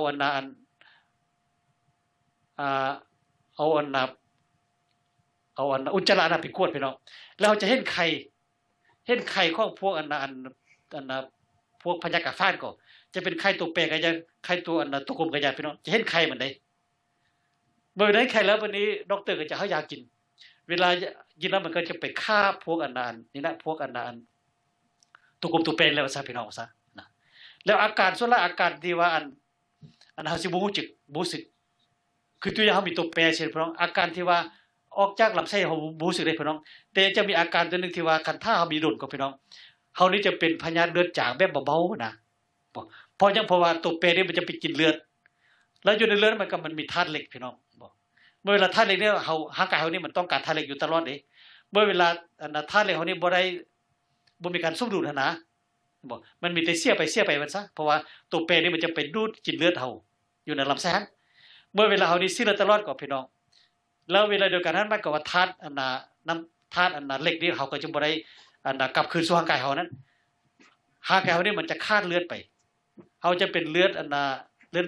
โรคเลือดจางว่าซะบ่อันนี้ดอกเตอร์ก็ต้องรู้จักเวลาเขาเจ้าอันนี้สุราอยู่ประเทศที่ทราบแล้วก็บ่ค่อยมีดอกแต่ว่าอยู่บ้านเฮานี่ก็สิมีเรื่อยซะดอกเตอร์ก็จะต้องให้เฮาได้ไปกวดเอาอาจุมนี่ไปกวดเพื่อจะเบิ่งว่าอยู่ในนั้นมันมีมีไข่ของพยากาฟ้าตัวกลมหรือตัวแปรที่บ่นะบ่แล้วคันถ้าผู้ใดเป็นตัวกลมนี่ก็พี่น้องจะเป็นโรคอันนึงโรคขาดอาหารเห็นบ่โรคขาดอาหารนี่ก็คือเป็นบ่ลองจ้องจอยแล้วซะพี่น้องซะส่วนหลายเด็กน้อยที่ว่ามันควรจะเติบโตตามปกติของพี่น้องเขาเจ้าจะบ่ใหญ่เห็นบ่แล้วนอกจากบ่ใหญ่แล้วก็ร่างกายนี่มันก็จะจอยจะเพลียบ่มีแฮงว่าซะแล้วท้องนี่จะปุงเห็นพี่น้องท้องปุงน่ะเป็นโรคท้องปุงว่าซะเห็นบ่อันนี้ก็คิดว่ามันอาจจะเป็นพยาธิกาฟ้าของพยาธิเม็ดท้องตัวกลมนี้นะพี่น้องฉะนั้นก็วันนี้คันถ้าว่าเฮาเป็นพยาธิตัวกลมก็ดีตัวแปรก็ดีพี่น้องเฮาก็ต้องได้ปัวเด้คันบ่ปัวมันก็บ่ดีเด้พี่น้องซะดอกเตอร์ก็ต้องให้ยากินส่วนหลายนี้เป็นพยาธิกาฟ้านี่ก็อยู่แถวประเทศเจริญแล้วบ่ค่อยมีซะเพราะว่าอันนี้มันเกี่ยวกับเรื่องอนามัยพี่น้องซะบ้านเฮานี้กันอยู่บ้านเฮาอยู่เมืองไทยก็ดีอยู่เมืองลาวก็ดีการอนามัยนี้มันบ่ทั่วถึงกันว่าซะแล้ววันนี้พยาธิที่ว่าอันนี้มันติดปอดก็มันติดแป๊ดมันก็มีติดแป๊ดมาจากมาทางอาหารนี่พี่น้องซะบอกข้าพเจ้าเคยจื้อสมัยอย่างน้อยก็พวกกรมอนามัยนี่ก็เขาเจ้าไปใส่นั่งใส่ห่มเงาที่ว่าเกี่ยวกับเรื่องพยาธินี่ก็ข้าพเจ้าก็ยังจื้ออยู่พยาธิติดแป๊ดตัวนี้มันมาจากแมงวันพี่น้องซะแมงวันนี่เมื่อเวลามันมาจับอาหารเฮาซึ่งเฮาอาจจะเห็นแล้วถ้าก็บ่เห็นแล้วถ้าเห็นก็มันจะเอาไข่ที่เป็นเสื้อของกาฟ้านี่ก็มาติดตามอาหารเฮาพี่น้องเวลาเฮากินไปแล้วมันก็จะไปเป็นเสื้อกาฟ้าอยู่ในลำไส้เฮาบ่ฉะนั้นก็เรื่องอนามัยนี่สำคัญพี่น้องเวลาเฮากินอาหารในทุกเทื่อนี่ก็ต้องกินอาหารโดยเฉพาะอยู่บ้านเฮาเด้อพี่น้องอยู่เมืองไทยเมืองลาวเด้อเฮาต้องกินอาหารที่ว่าล้างแล้วสะอาดแล้วต้องต้มต้องหุงต้องน่ะให้มันสุกก่อนซะบ่กินอาหารดิบนี้อันตรายบัดนี้เวลาเฮาหุงเฮาต้มมาแล้วพี่น้องเฮาบ่ทันกินเทื่อก็พี่น้องเฮาก็ต้องปกปิดไว้ซะอย่าเสือแมงวันมาตอมนะแมงวันนี้อันตรายพี่น้องซะอยู่ประเทศเจริญนี่บ่มีบ้านเฮานี่บ่ค่อยอยู่เมืองอเมริกาก็ยังมีแมงวันอยู่ได้พี่น้องซะเห็นบ่ฉะนั้นก็คันถ้าว่าเฮารักษาอนามัยดีพี่น้องโรคจังซี่ก็บ่ค่อยมีดอกซะเห็นบ่แล้วอาหารที่เรากินก็ต้องพยายามให้มันสุกพี่น้องคันบ่สุกนี้นอกจากที่ว่าจะเป็นพยาธิกาฟ้าก็พยาธิอื่นมันก็มีไม่ได้พี่น้องซะอาจจะเป็นพยาธิที่ว่าเป็นภาษาอังกฤษว่า dysentery เป็นพยาธิลำไส้นี่ก็พี่น้อง dysentery หมายความว่าทางโคโททเป็นทางทางหากทางขี้ว่าซะโคโททนะมันคันถ้า dysentery แล้วหมายความมันจะเฮ็ดเฮานี้เป็นมีโอกาสเป็นพยาธิซ้ำเฮือก็ได้พี่น้องพวกที่ว่าเป็นไดอาเรียก็ไดอาเรียนี่หมายความเป็นลงท้องว่าซะท้องจ้วกกันนะภาษาลาวว่าท้องจ้วกกันก็มาเวลาท้องจ้วกนี่ก็บ่ดีเด้พี่น้องซะเพราะว่าอาหารทางไรที่เรากินมันจะถ่ายเทเอาไว้อาหารลำไส้โดยนี่บ่มีโอกาสบ่มีเวลาว่าซะจะซาบซึมออกไปนะธรรมดาแล้วอยู่ในลำไส้โดยนี้อาหารที่ก็มันเป็นของแรกที่สุดให้พี่น้องเหมือนกับน้ำพอได้พี่น้องซะจังซั่นก็คันถ้าว่ามันผ่านไปไวฮอตลำไส้ใหญ่นี่ก็มันก็จะถ่ายเทเอาโลดได้หากให้บ่มีโอกาสจะได้ทราบซึมเอาอาหารหรือว่านูทรีน หรือว่าโอซาที่ว่าเฮากินเข้าไปในร่างกายทันว่าซะคนที่เป็นท้องภาษาเราก็ท้องร่วงเนาะท้องโจรท้องร่วงท้องร่วงกันบ่มันจะเมื่อยที่สุดพี่น้องซะเพราะว่านิวทรีนก็ดีพวกอิเล็กโทรไลต์ก็ดีที่ว่าเฮากินว่ามันบ่ได้มีโอกาสจะได้เข้าไปรับใส่ร่างกายเฮานะเห็นบ่ร่างกายเฮาจะต้องเมื่อยหลายที่สุดพี่น้องซะเพราะเราบ่เคยเป็นท้องร่วงนี่ครับ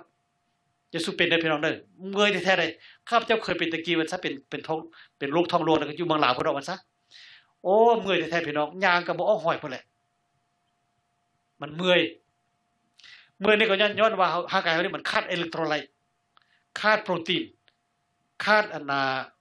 ธาตุน้ำตาลนี่ขาดกลูโคสนี่ว่าซะเห็นบ่โรคกระเพาะนี่มันมีหลายชนิดพี่น้องซะแล้ววันนี้คันถ้าว่าบางอย่างมันก็เป็นกรรมพันธุ์คือพวกโครนดิซีสสินะโครนดิซีนี่หมายความมันเป็นโรคลำไส้ชนิดหนึ่งซึ่งส่วนที่มันเป็นพยาธิตัวนี้ก็มันบ่มีโอกาสมันบ่มีมันบ่มีความสามารถจะดึง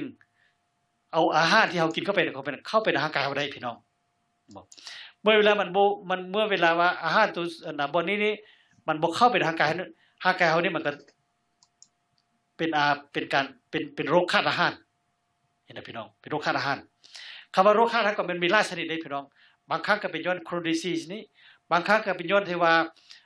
ร่างกายเฮานี่มันบ่มีเอนไซม์ที่มันจะเฮ็ดให้การดึงดูดอาหารเข้าไปในร่างกายได้ก็พี่น้องมันก็มีคือกันพี่น้องว่าซะเห็นบ่หรือว่าเฮาเป็นพยาธิกาฟากนี่พี่น้องว่าฉะนั้นก็คำว่าโรคขาดอาหารนี่มันก็มีหลายชนิดบ่แล้วพวกที่ว่าลังเทื่อกันพวกที่ว่าเป็นอีกติมจังคือพวกที่เป็นโรคตับนี่ก็พี่น้องเมื่อเวลาเป็นโรคตับแล้ววันนี้ตับนี่มันบ่ผลิตน้ำบีได้ก็เมื่อเวลามันบ่ผลิตน้ำบีได้ตับเต็มส่วนก็พี่น้องก็เฮ็ดให้เชื้อไข้มันบางอย่างที่เฮาต้องการก็มันก็บ่ซ้ำเซฟเข้าไปในร่างกายเราได้พี่น้องเห็นบ่แล้วโรคขาดอาหารมันก็ตามมาอีกฉะนั้นก็เมื่อเวลาเฮาเป็นโรคที่ว่าเกี่ยวกับเรื่องการย่อยอาหารก็อาจส่วนนึงอาจจะเป็นย้อนโรคกระเพาะส่วนนึงอาจจะเป็นโรคที่ว่ามาจากตับส่วนนึงอาจจะเป็นโรคมาจากตับอ่อนเห็นบ่คือปานน่ะคือเรื่องบ้ามันก็พี่น้องคือตัวอย่างว่าพวกที่เป็นไดอะบีติสนี่ก็พี่น้องอันนี้ก็เป็นพวกที่เป็นไดอะบีติสก็มีส่วนเป็นโรคขาดอาหารนำกันได้พี่น้องซะเพราะยังพอปามันบ่ทำงานมันบ่เฮ็ดอินซูลินมันซะตามที่ข้าพเจ้าเคยว่ามาตะกี้นะแล้ววันนี้ปาเนี่ยมันก็เป็นส่วนหนึ่งของการย่อยอาหารให้พี่น้องซะนอกจากที่มันบ่เฮ็ดอินซูลินแล้วเอนไซม์ที่ว่าหรือว่าอะเมเลสก็ดีหรือว่าไลเปสก็ดีหรือว่าเอนไซม์อย่างอื่นก็ดีที่มันไปย่อยอาหารติวกับพี่น้องมันบ่ผลิตบัดนี้เห็นบ่เมื่อมันบ่ผลิตแล้วบัดนี้อาหารที่มันบ่ย่อยก็พี่น้องมันก็บ่ซึมซาบเข้าไปในร่างกายเฮาเห็นน่ะอันนี้ฉะนั้นก็คันถ้าว่าเฮาเป็นพยาธิเกี่ยวกับระบบย่อยอาหารก็มันเกี่ยวข้องกับหลายอวัยวะนำกันได้พี่น้องเห็นบ่คือตับก็ดีม้ามก็ดีกระเพาะก็ดีพวกนี้มันร่วมกันพี่น้องเฮ็ดเวียกร่วมกันซะเพื่อจะให้ร่างกายเราได้ซึมซาบอาหารที่เรากินไปก็เข้าไปในร่างกายนี้มันเต็มหน่วยหนาพี่น้องซะว่าวันนี้ข้าพเจ้าก็โดนเติบแล้วพี่น้องเนาะมันจะขอแห้เลยมาซะอยากกินน้ำพักผ่อนจักหน่อยซะแล้วก็คันถ้าพี่น้องเฮามีคำถามกับพี่น้องก็ให้สุดที่2เด้อเวลาข้าพเจ้ากลับมาใหม่ก็สิได้ถามกันเนาะเจ้าคันถ้าพี่น้องบ่ถามมาข้าพเจ้าก็สิเว้าต่อไปนั่นซะเอาข้าพเจ้าขอพักผ่อนจักหน่อยเด้อดร.ริชาร์ดก็เอาเพลงม่วนๆมาให้พี่น้องฟังยาวโอเคก็ขอบใจกับท่านดร.ทองวันที่เพิ่นได้มาอธิบายเกี่ยวกับเรื่องการรักษาสุขภาพท่านผู้ชมที่ครับอันนี้นี่เป็นเรื่องสำคัญเพราะว่าเฮาต้องรักษาก่อนที่โรคภัยไข้เจ็บจะมาเยี่ยมยามหรือมาเยี่ยมเยือนพวกเฮาต้องป้องกันบ่ให้มันมาว่าจังซั่นเสียคันว่าเชื้อโรคหรือว่าพยาธิบ่เข้ามาเยี่ยมยามพวกเฮาแล้วพวกเฮาก็มีสุขภาพแข็งแรงอยู่ดีสำบายเด้พี่น้องเอ้ยถ้าหากว่าคันว่ามีพยาธิมาเยี่ยมยามแล้วโอ้เป็นเรื่องบ่ดีละพี่น้องเอ้ยสิมีเงินมีทองส่ำใดจะอยู่ที่ใดก็แม่นบ่อยากคักปานใดละพี่น้องเอ้ยคันว่ามีพยาธิพะเยาเข้ามาเบียดเบียนอันนี้ละเป็นเรื่องสำคัญคือว่าถ้าเฮาบ่ต้องการให้พยาธิ บาดเหย่ามาเยี่ยมเยือนเยี่ยมยามพวกเขาต้องป้องกันไว้บ่แม่นว่าโอ้พยาธิเข้ามาแล้วเฮาจะไปหาวิธีป้องกันไปป้องกันบ่ได้พี่น้องพยาธิมาเข้าตัวเฮาแล้วเฮาจึงไปป้องกันบ่ได้เฮาต้องป้องกันก่อนที่พยาธิหรือว่าเชื้อโรคจะเข้ามาในตัวเฮาจังซั่นท่านผู้ชมนี่แหละคือท่านดอกเตอร์ทองวันเพิ่นได้พยายามอธิบายคือเพิ่นหันอยากให้พ่อแม่พี่น้องของพวกเฮานี้เข้าใจวิธีเรื่องการป้องกันเพราะว่าอยู่ในระบบในร่างกายของพวกเฮานี้เพิ่นก็เว้ามาตั้งแต่พุละตั้งแต่เฮากินอาหารลงโดยที่ผ่านปากแล้วก็ไปตามลำคอแล้วก็จนไปฮอดกระเพาะออกจากกระเพาะแล้วก็ไปหาไส้อ่อนออกจากไส้อ่อนแล้วก็จึงไปไส้แก่อันนี้นี่ตั้งแต่ละระบบบัดนี้นี่ปัญหาที่เกิดขึ้นตั้งแต่ละส่วนของร่างกายในตอนบรรท้ายนี้เพิ่นก็กำลังมาฮอดสถานที่ที่เกี่ยวกับเรื่องจะเป็นparasite หรือว่าจะเป็นพยาธิพยาธิอันนั้นน่ะที่เป็นตัวกลมตัวแปรตัวเส้นได้ปากขอว่าซั่นซะที่อันนี้เป็นพวกเฮาเว้าเพื่อไว้แล้วล่ะเพราะว่าพี่น้องประชาชนคนลาวพิเศษมันอยู่ในประเทศที่กำลังพัฒนาหรือว่าด้อยพัฒนาจะมีปัญหาทางด้านparasite แล้วก็ทางด้านอันนั้นน่ะพยาธิตัวตึกตัวแปรตัวกลมตัวหยังต่างๆนี่ท่านผู้ชมและอันนี้นี่พวกเฮาหั่นก็คือท่านดอกเตอร์เพิ่นเว้านี่ล่ะพวกเฮาต้องได้ป้องกันหลายอย่างและอีสังต่างๆนี่พวกเฮาก็ต้องได้เบิ่งแล้วก็รู้จักวิธีเพราะหยังเพราะว่าแทนที่ว่าเฮาจะได้กินเฮาได้กินอาหารที่มีคุณภาพมีวิตามินแต่ว่าหลังจากเฮากินไปแล้วตัวพยาธิที่มันอยู่ในท้องเฮาหั่นมันก็ไปญาติกิน มันญาติกินอาหารอยู่ในท้องของเฮาหั่นไป ก็เลยว่าแทนที่ร่างกายเฮานี่สิได้รับอันนั้นน่ะอาหารที่มีคุณภาพดีๆบ่แม่นเพราะพยาธิหั่นมาลักกินเบิดว่าซั่นซะ เพราะพยาธิมันอยู่ในไส้นั่นเด้จังซั่นล่ะท่านผู้ชมที่เคารพอันนี้นี่จักหน่อยท่านผู้ชมให้พวกท่านได้มีโอกาสถามท่านดร.ทองวันให้พี่น้องเตรียมสแตนด์บายให้พี่น้องเตรียมนัมเบอร์โทรศัพท์ไว้แล้วก็ให้พี่น้องหั่นได้โทรเข้ามาเยี่ยมยามถามข่าวเพิ่นหรือว่าถามเพิ่นว่าพวกเขาจะเฮ็ดแนวใดหรือว่าพวกเขาจะป้องกันแนวใดจังซั่นหั่นแม่นให้พี่น้องเตรียมไว้เพราะว่าเป็นชั่วโมงที่2แล้วในตอนที่นี้พี่น้องสามารถโทรเข้ามาได้เพราะว่าเกี่ยวกับทางด้านการรักษาสุขภาพอยู่ในระบบร่างกายอันนี้นี่ก็ทางข้าพเจ้าคิดว่าท่านดร.ทองวันอาจจะได้อธิบายไปหลายมื้ออยู่เบิกทรงนี่เพราะหยังเพราะว่าเรื่องอยู่ใน digest system นี่จะอยู่ในเริ่มตั้งแต่ปากพุ่นล่ะว่าจังซั่นเพราะจะต้องเป็นมื้อว่าจังซั่นเฉพาะโรคอยู่ในปากเนาะของพวกเฮานี่บางท่านนี่ก็อาจจะเป็นภาษาลาวเฮาเอิ้นว่ามีอะมิดานบ่มีอีสังต่างๆอักเสบอีสังต่างๆและหลังจากนั้นอีกเกี่ยวกับระบบอันนั้นถงหรือว่าต่อมน้ำลายหั่นบางท่านนี่ก็มีการอักเสบมันจะมีอาการแบบนั้นแบบนี้อันนี้สำคัญหลายๆเด้พี่น้องเริ่มตั้งแต่ระบบอยู่ในปากต่อไปหั่นระบบอยู่ในท่อคออีกบัดนี้ก่อนสิไปหากระเพาะมื้อนี้เพิ่นก็พยายามอธิบายแล้วและต่อจากหั่นออกจากกระเพาะไปบัดนี้ฮอดไส้อ่อนซั่วสิฮอดไส้แก่อีกมื้อนี้เพิ่นก็พยายามอธิบายตื้มให้แล้วตั้งแต่ละขั้นตอนอันนี้นี่ก็ขอฝากไว้นำพี่น้องคันว่าผู้ใดสนใจในช่วงระยะใดแต่ว่าข้าพเจ้านี้แม่นสิได้ให้ท่านดร.ทองวันนี่อธิบายมื้อนึงโดยเฉพาะเกี่ยวกับเรื่องระบบอยู่ในปากว่าซั่นซะเริ่มในปากในลิ้นในต่อมอันนั้นของทางต่อมน้ำลายนี่น่ะแล้วบางคนนี่เป็นหยังว่าเรื่องปากเรื่องอีสังต่างๆอยู่ในระบบนี่เพราะหยังเพราะว่าบางคนนี่ปากก็ขอโทษนำพี่น้องเด้ออันนี้น่ะกินก็บ่อยากดีหรืออีสังบ่อยากดีประมาณนั้นเพราะว่ามันมีการอินเฟกต์อยู่ในกัมบ่หรืออยู่ในอีสังหลายสถานที่ที่พวกเรานั้นต้องให้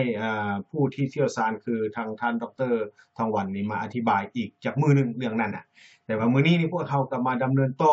พี่น้องเลยขอให้พี่น้องเตรียมสแตนด์บายโทรเข้ามาได้เด้อพี่น้องเด้อตอนนี้ท่านดร.ทองวันเพิ่นก็ได้กลับมานั่งอยู่ที่ห้องส่งแล้วก็ทุกสิ่งทุกอย่างนี่พวกเราหั่นก็สิได้ถาม ก็คือเป็นต้นอยากถามท่านดร.ทวันจังซี่อันนี้ก็เพื่อว่าพี่น้องอยู่บ้านเฮาว่าจังซะอยู่บ้านเฮาแล้วก็แม้กระทั่งอยู่ในอเมริกานี่ก็มีบางเทื่อหรือว่าบางครั้งบางข่าวบางสถานที่คือพิเศษว่าพวกเฮามักกินผักท่านดร.ทวันคือพ่อแม่พี่น้องประชาชนคนลาวเฮานี่เว้าเรื่องคนลาวเรื่องคนไทยคนในภาคพื้นเอเชียเฮานี่มักเฮ็ดสวนครัวอยู่หลังบ้านว่าซั่นซะคันเฮ็ดสวนครัวอยู่หลังบ้านแล้วบัดนี้พวกเฮาหั่นก็คูดเฮ็ดเป็นหนานแล้วพวกเฮาก็ปลูกหอมปลูกผักปลูกนั่นปลูกนี่พอได้เก็บใส่แลใส่ง่ายจังซี่นี่นะ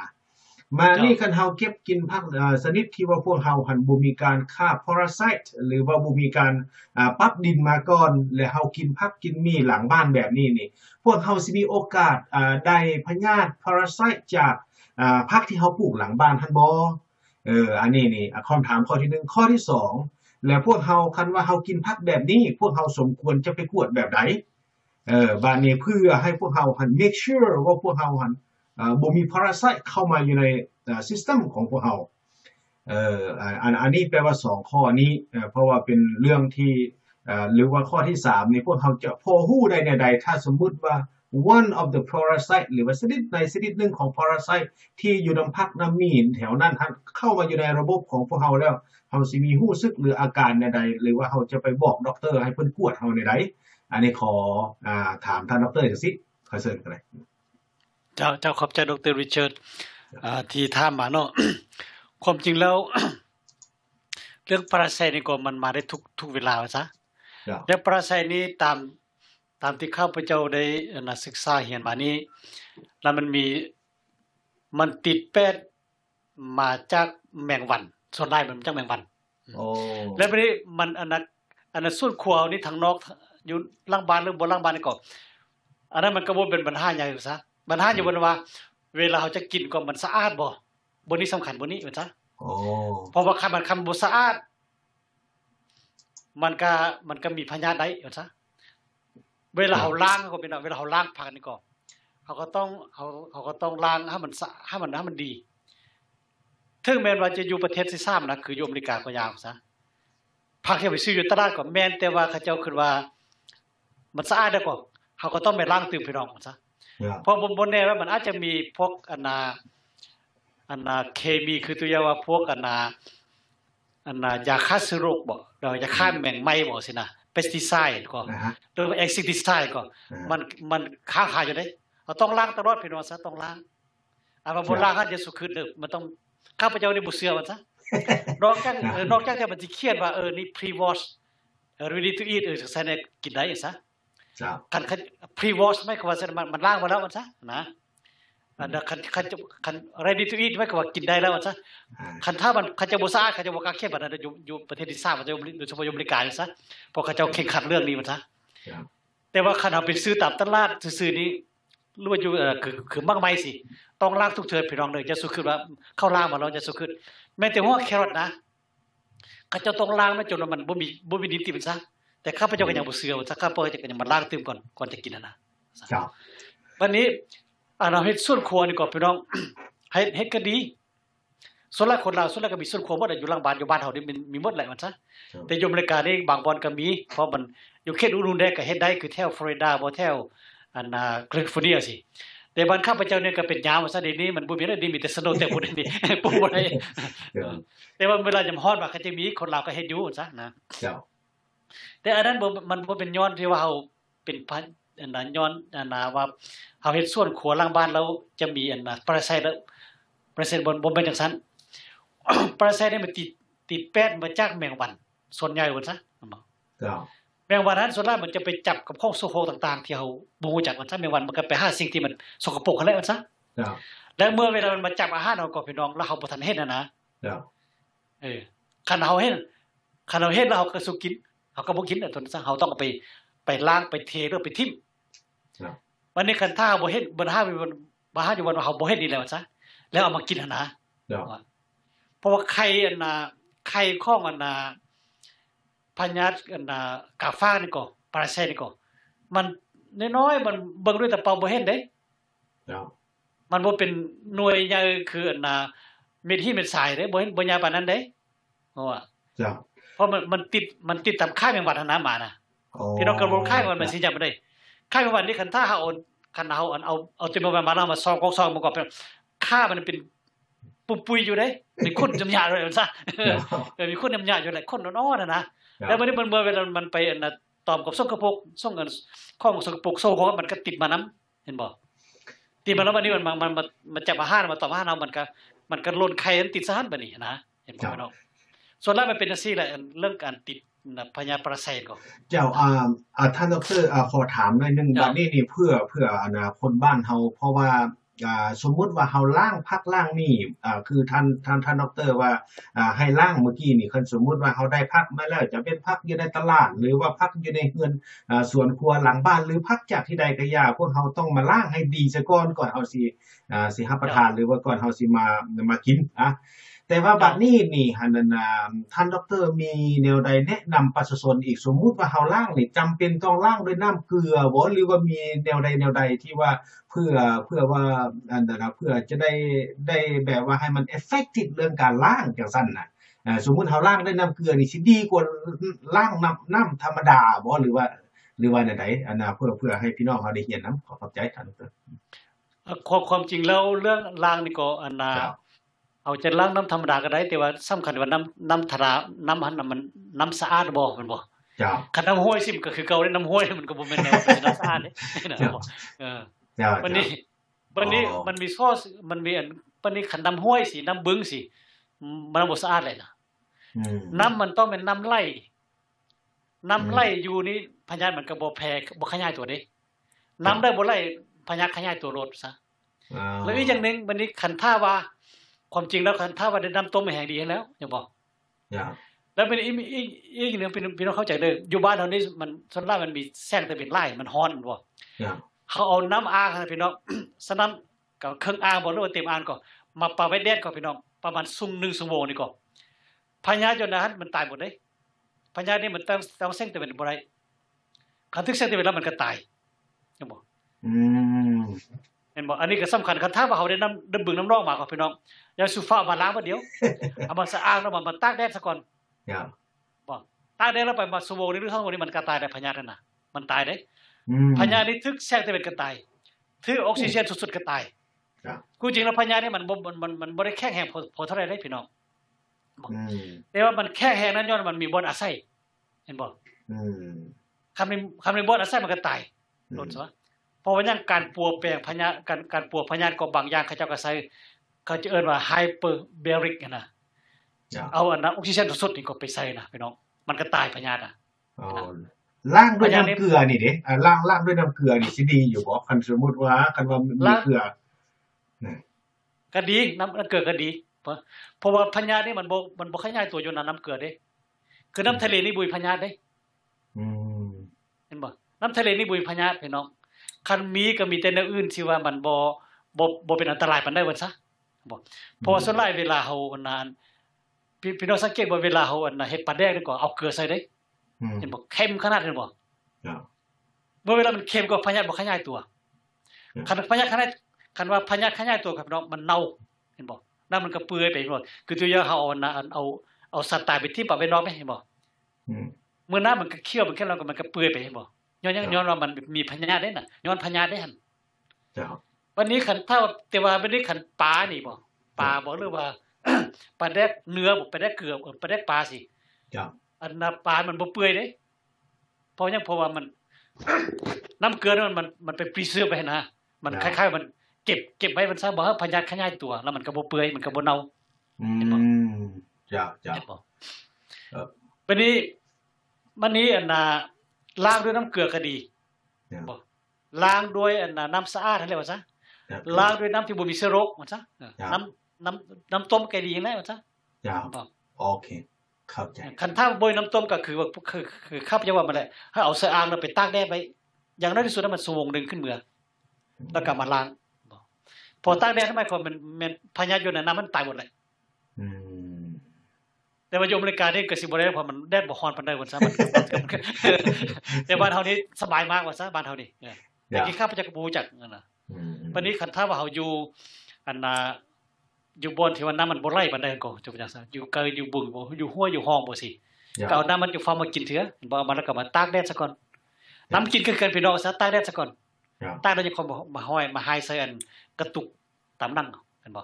ถ้าต้มได้ก็ยิ่งดีเนาะเจ้าโอเคอันนี้ก็สำคัญเพราะว่าคนตะกี้ครับเจ้ากัน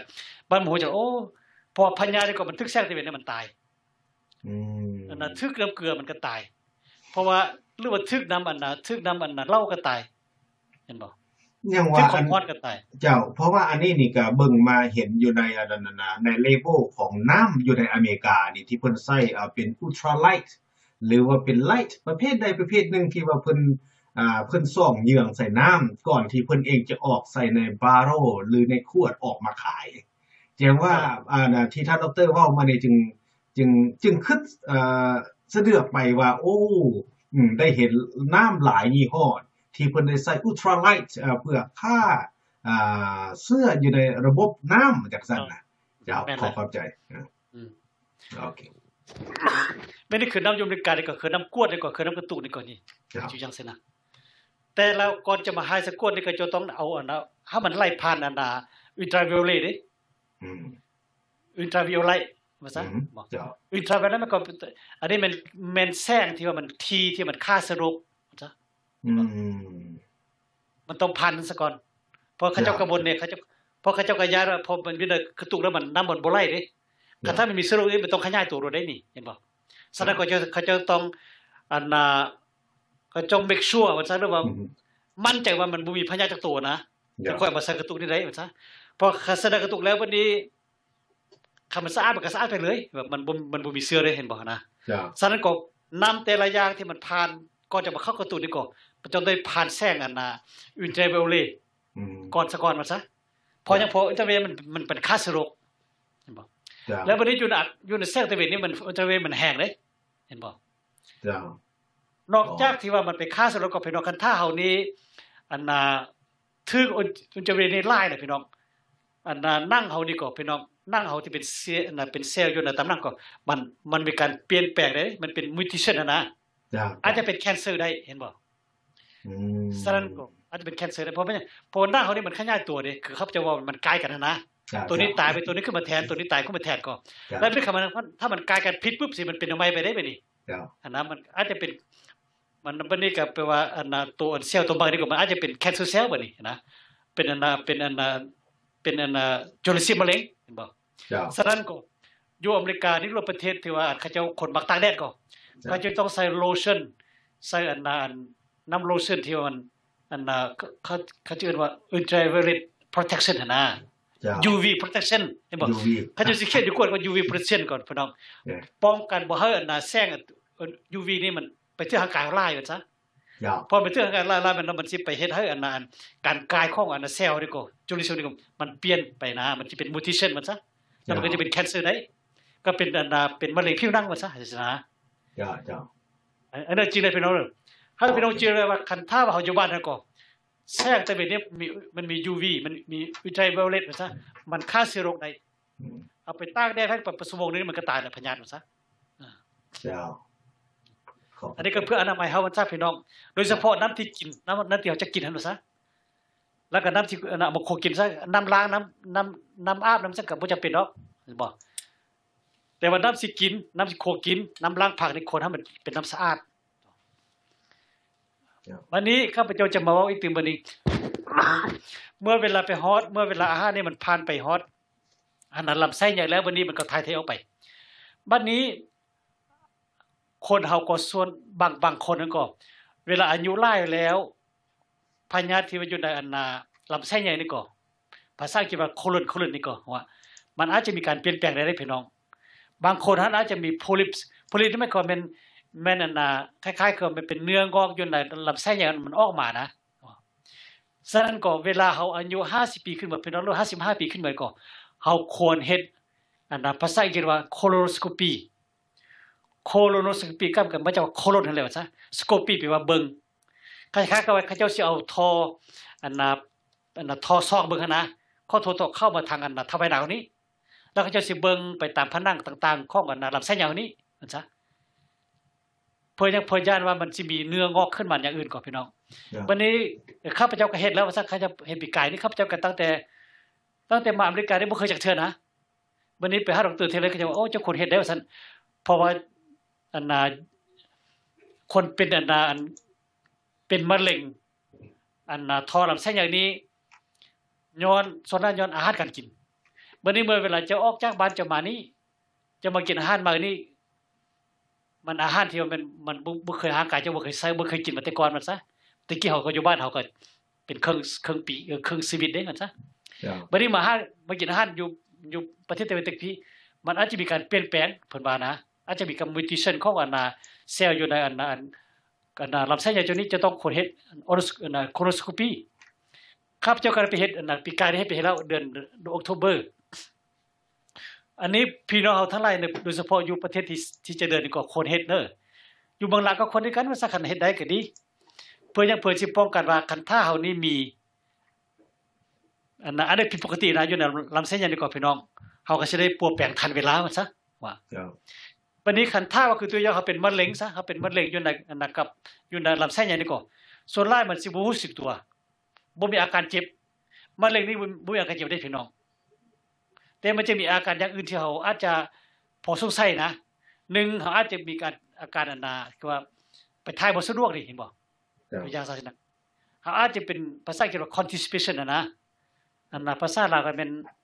ท้องผูกบ่แม่นแม่นละท้องผูกท้องผูกเนาะบ่ถ่ายมันซะถ้าบ่ถ่ายนะพี่น้องตามปกติเฮาตามปกติก็ตามวิสาหมอก็เฮาต้องถ่ายทุกมื้อมันซะคันบ่ได้บ่ถ่ายแสดงว่าเฮาผูกแล้วมื้อนั้นน่ะบ่อาการพูกนั้นก็หมายความพี่น้องกันถ้ามันเป็นซ้ำเหือบ่ดีเด้เพราะว่าอันน่ะอาจมเฮานี่ก็เป็นของมีพิษพี่น้องซะมันจะต้องได้ถ่ายเทออกไปคันถ้าว่ามันบ่ถ่ายเทออกไปก็พี่น้องมันแช่อยู่นั้นมันหมกอยู่นั้นโดดก็พี่น้องมันเป็นพิษเด้แล้วมันเป็นพิษแล้วมันจะเฮ็ดให้อันน่ะพยาธิที่ว่าบ่ควรจะขยายก็มันก็ขยายตัวได้อยู่ในลำไส้ยาวหันพี่น้องนี่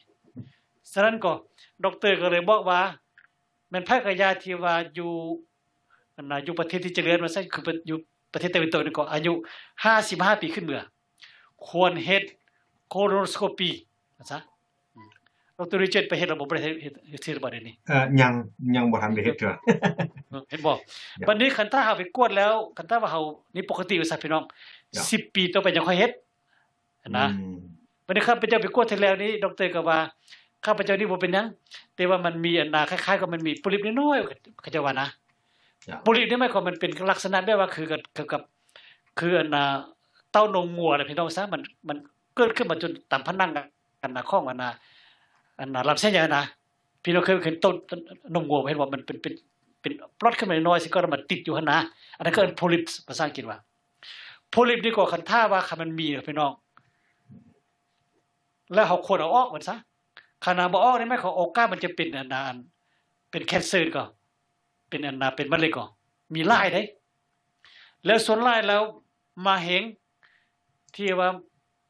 ออกมาจากลำไส้ก็แม่นมาจากอันน่ะโพลิปนี่หลายกว่าหมู่เข้าใจว่านะบ่โพลิปนี่มันก็คล้ายๆกับมันก็คือกับอันน่ะเต้านมงัวน่ะพี่น้องซะมันที่มันไปติดกับอยู่ในผนังอันน่ะลำไส้ใหญ่ของน่ะพี่น้องเพิ่นเอิ้นว่าติ่งบ่อันนั้นแล้วเป็นติ่งเป็นติ่งออกมาจากฝาไส้นั่นแหละจังซั่นแหละว่าซะเป็นติ่งออกมาบ่ติ่งเนาะติ่งอันนี้พี่น้องเฮาคนไปกวดได้พี่น้องเด้อคันถ้าว่าอายุเฮาเกิน55ขึ้นเบิดก็พี่น้องอันน่ะการกวดก็บ่เฮาก็บ่รู้สึกดอกใครไปเจ้าไปกวดเท่าใดก็บ่รู้สึกเพราะว่าเขาเจ้าอันน่ะเขาเจ้าใส่ยาสลบให้ได้พี่น้องแต่ว่าเวลาก่อนจะกวดหันเฮาก็ต้องได้คล้ายๆกับว่าเขาจะว่าอันน่ะ prepare ตัวเองนะคือว่าเตรียมตัวเองว่าซะเขาเจ้าจะเอายาเฮานี่กินซะก่อนกินแล้วบัดนี้เฮาก็เจ้าได้ขอโทษเฮาเจ้าต้องไปทายคล้ายๆกับว่าอยู่หยังก็ยาที่ว่าอยู่ในนั้นซะก็ต้องมาทาให้อาวุธมันซะให้มันสะอาดนะมันเกลี้ยงมันซะพอเวลาเขาจะเอาทองเข้าไปแล้วเขาจะสิได้เฮ็ดดีมันบ่มีน้ำปิดบังหั่นนะมันซะอันนี้นี่เวลานี้เฮาก็สิเมื่อยบางอย่างเพราะว่าเฮาสิไปทายตลอดก็จะเอายาให้กินยาแล้วเฮาจะไปทายมื้อนึงไปทายมื้อนึงไปทายคล้ายๆกับว่าเป็นท้องร่วงนั่นแหละมันซะแต่ว่าท้องร่วงนี่มันท้องมันบ่แม่นท้องร่วงแปลว่าย้อนพยาธิแต่ว่าเฮาเฮ็ดเองมันซะแล้วแต่ว่าข้าพเจ้าสังเกตเบิ่งตอนข้าพเจ้าเทเลข้าพเจ้าก็ท้องร่วงอยู่แต่ว่าเมื่อเวลาข้าพเจ้าเฮากินยาที่มันก็แล้วบัดนี้ข้าพเจ้าเฮากินอันน่ะกินน้ำไปเติมไว้นะท้องร่วงนี่มันเสียน้ำลายเด้ วันนี้เฮามาสังเกตเบิ่งเขาเจ้าแนะนำว่ากินหยังเฮากินอันน่ะอันมันมีน้ำอันน่ะมีอันน่ะอันน่ะน้ำกินอันนึงอยู่ตลาดนี่ก็เขาจะเอิ้นว่าอันน่ะพวกส่วนใหญ่พวกอันน่ะนักกีฬาหรือว่านักออกกำลังกายเขาเจ้ากินนะโดยเฉพาะพวกที่ออกเหงื่อแห้งหลายก็ เจ้า น้ำอันน่ะคือน้ำแคโรทีนว่าสินะหรือว่าน้ำอันน่ะอัน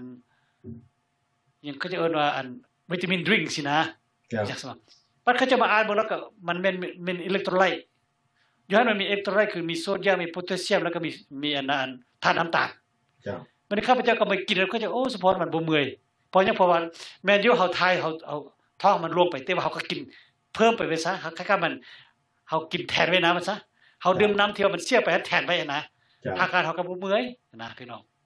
อันนี้ก็สำคัญเด้อพี่น้องเด้อเฮาเฮ็ดเด้อพี่น้องเด้อ colposcopy บัดนี้เมื่อไหร่ดอกเตอร์ก็ไปกวดแล้วก็ไปพอว่าข้าพเจ้านี่มีอันน่ะแต่งติ่มน้อยๆอยู่ติดอยู่อันน่ะพันดาหั่นบัดนี้ข้าพเจ้าว่าจักปีต้องกวดเราว่าบ่ว่า3ปีฉะนั้น3ปีข้าพเจ้าก็สิได้ไปกดตื้อมันซะเฮ็ดอัน colposcopy ตื้อมันซะ เพิ่นเอิ้นว่านั่นน่ะเพิ่นเอิ้นว่าตัวย่อๆนี่เพิ่นเอิ้น MRI บ่ท่านดอกเตอร์อันน่ะ บ่แม่น MRI นี่มันบ่ได้บ่ MRI นี่มันย่อมาจากคำว่า magnetic resonance imaging อ๋อ imaging อันนี้นี่มันคือกับ cascade แล้วซะ มันคือกับ cascade หมายความว่าแต่ว่าไปกวดอันนี้แปลว่าให้ไป telescopy บ่เอาบอกมาได้ซะ บ่อันนั้น colposcopy นี่มันมีท่อเด้มันท่อเขาท่อมันแย่เข้าไปทางทวารพนักพุ่นนะ อ๋อ เป็นท่อเข้าไปเลยอยู่ปลายท่อมันสิมีแทรกแล้วก็มีแคมรามีหยังพร้อมมันซะ จ้า มีอาจจะมีมิดตัดพร้อมมันซะ ๆแต่มันทั้งน้อยๆมันไฮเทคมันซะแปลว่าปลายมันก็ซ้ำกับบรรดา ก็โทษก็ซ้ำกับไม่ทูนี่แหละซะ จ้า แต่อยู่นั้นมันมีทางแคมราคือกล้องถ่ายมีทางมิดตัด แล้วก็มีทางท่อลมพร้อมมันซะนะมีหลายอย่างมันซะ จ้า แล้ววันนี้เวลาเขาเจ้าเอาเข้าไปมันกล้องถ่ายก็มันจะถ่ายไปแล้วก็จะมันก็สิมีอันสายต่อมาซะเบิ่งทีวีพี่อยู่นอกพี่ขยายมันเต็มจอพุ่นเด้ จ้ามันสิขยายเข้าไปแล้วมันสิเห็นหมดทุกอย่างมันซะนะ จ้า เวลาเขาเจ้าเขาเจ้าก็ดอกเตอร์เขาเจ้าก็เบิ่งทีวีพี่ดอกเขาเจ้าบ่ได้เบิ่งตามหูดอกซะแต่มีหูก็เบิ่งได้อยู่แต่ว่าเขาเจ้าก็เบิ่งทีวีเพิ่นมันสกรีนใหญ่กว่าเด้นะแล้วก็จะคอยเอาเข้าไปอันนี้มัน colposcopy แต่ว่า MRI ให้มันบ่แม่นจังซั่น MRI นี่มันบ่มีท่อหยังเข้าไปว่าซะก็คือแค่สแกนแหละมันก็เป็นคล้ายๆคือเป็นท่อใหญ่ๆแล้วมันจะมีอันเตียงเขาจะนอนเตียงแล้วก็มันเลื่อนเข้าไปแล้วอัน MRI มันจะมีคล้ายๆลักษณะแบบอันน่ะเป็นมีคือพงกิเหล็กนะมันจะเป็นมันอ้อมตัวเฮาซะเขาจะเห็นแซ่มันไล่สิได้อ้อมตัวเราจะเข้าไปในหูมันแบบนี้เป็นหูไปเลยแล้ววันนี้คำว่า MRI หมายความว่ามันเวลาอันพงกิเหล็กมันปิ้นก็มันจะคล้ายๆมันจะส่งแสงเข้าไปสะท้อนทางร่างกายก็แล้วมันก็จะไปหาพนักตัวนี้มันเก็บไว้สินะเหมือนกับมันกับฟิล์มรูปมันซะฟิล์มรูปซินิมานะมันตัดเป็นตอนปึ๊บมันก็ไปกลายไปตัดเป็นตอนปึ๊บมันก็ไปกลายไปสินะคล้ายๆว่าร่างกายนี่มันจะตัดเป็นตอนไป imaging กับ image ก็ไปกับรูปแม่นบ่magnetic มันจะใช้อันสนามแม่เหล็ก magnetic มันก็สนามแม่เหล็กresonance หมายความว่ามันสะท้อนสะท้อนกับ imaging หมายความว่าสนามแม่เหล็กสะท้อนภาพครับแบบสลัดบ่เมื่อเวลาสนามแม่เหล็กมันสะท้อนภาพแล้วมันจะเก็บกันไว้ว่ามันเป็นรูปอย่างไรก็แล้วมันก็จะไปเข้าไปในคอมพิวเตอร์ไว้แล้วดร.ก็ไปเห็นว่ามันก็เป็นคล้ายๆกับร่างกายจะตัดเป็นตอนไปมันซะนะมันคือกับเหมือนกับภาพเป็นรูปอยู่ในอันซินิมาเลยซะซินิมามันเป็นภาพไปเด้จ้าแล้วเมื่อเวลาภาพมันเวลามันใช้เป็นดังก็มันภาพตัวนี้ปั๊บตัวนี้ก็ปั๊บไปซิเฮามันก็เบิ่งแล้วมันก็คือคนผู้นึงจะเห็นสีตัวอย่างซะนะภาพตัวนี้มันก็เป็นสีภาพที่2ก็เป็นสีนั้นภาพได้ครับไม่ว่าเฮาบ่รู้มันก็เป็นสิไปเลยมันก็เป็นคล้ายๆกับมันก็เป็นอาการไปเลยนะซะนั่นแหละความจริงแล้วมันมี3-4ภาพก่อนที่ฮู้จักว่าเฮาจังซี่ได้นะเห็นบ่คนที่แสดงก็คือกันอยู่ในแคสแกนหรือว่าMRI นี่ก็อันเดียวกันเป็นภาพเป็นตอนกันแสดงซะจ้าโอเค ก็นั่นแหละก็เพื่อให้พี่น้องของพวกเฮาหั้นหมายความว่าให้เขาเจ้าได้อันนั้นน่ะได้รู้วิธีว่าพวกเฮาอายุเริ่มแต่55ปีขึ้นไปจะเป็นผู้หญิงหรือผู้ชายก็ตามแม่นขอร้องให้ไปกวดไปกวดทางในว่าซั่นซะเพื่อเพิ่นจะได้เห็นมีติ่งมีอีสังต่างๆที่มันห้อยอยู่ตามไส้หรือว่าอยู่ตามเครื่องในอันนั้นน่ะตามไส้ใหญ่ไส้น้อยเพิ่นก็สิได้เห็นว่าจังซั่นซะนะท่านดอกเตอร์เนาะว่าจังซั่นเจ้าแม่นละเจ้าเจ้าโอเคก็ทางพี่น้องของพวกเฮาถ้าว่าผู้ใดมีคำถามก็เชิญเด้อพี่น้องเด้อในตอนนี้พวกเฮาก็1ชั่วโมงกับ30นาทีแล้วก็ถ้าว่าพี่น้องของพวกเฮาถ้าว่ามีคำถามแต่ว่าส่วนหลายพี่น้องของพวกเฮาโทรมาในยามรีรันแต่ว่าก็น่าคิดเห็นใจอยู่ดอกพี่น้องก็ได้บางเทื่อก็โทรมาตอนที่เวลาตอนดึกพี่น้องเพิ่นบ่เห็นรีรันแต่ว่าข้าพเจ้าก็สิได้เอารีรันขึ้นไว้อยู่บัดนี้น่ะพี่น้องก็โทรมาตอน11 12โมงกลางคืนก็คิดว่าสิแม่นสิมาลมกับท่านดอกเตอร์จังซั่นหั่นก็แต่ว่าบ่แม่น เป็นชั่วโมงรีรันซื่อๆจังซั่นน่ะก็น่าคิดเห็นใจอยู่บางท่านก็ได้เพราะว่าพวกเฮาหั่นก็ได้มีการฟีดแบ็กและมีพี่น้องของพวกเฮาชมรายการไปโดยที่ทุกๆประเทศในโลกบ่แม่นตั้งแต่ในอเมริกาว่าซั่นซะคันสิเว้าอยู่เป็นพี่น้องลาวเฮาในตอนนี้ก็พัดเป็นตอนกลางคืนเพิ่นแล้วตอนนี้น่ะเป็น1โมง2โมงเช้าของเพิ่นแล้วทางพุ่นน่ะแล้วบัดนี้นี่คันซั่วว่าเพิ่นตื่นทั้งพุ่นทั้งพี่ก็พัดนอนแล้วจังซั่นหั่นก็น่าคิดเห็นใจอยู่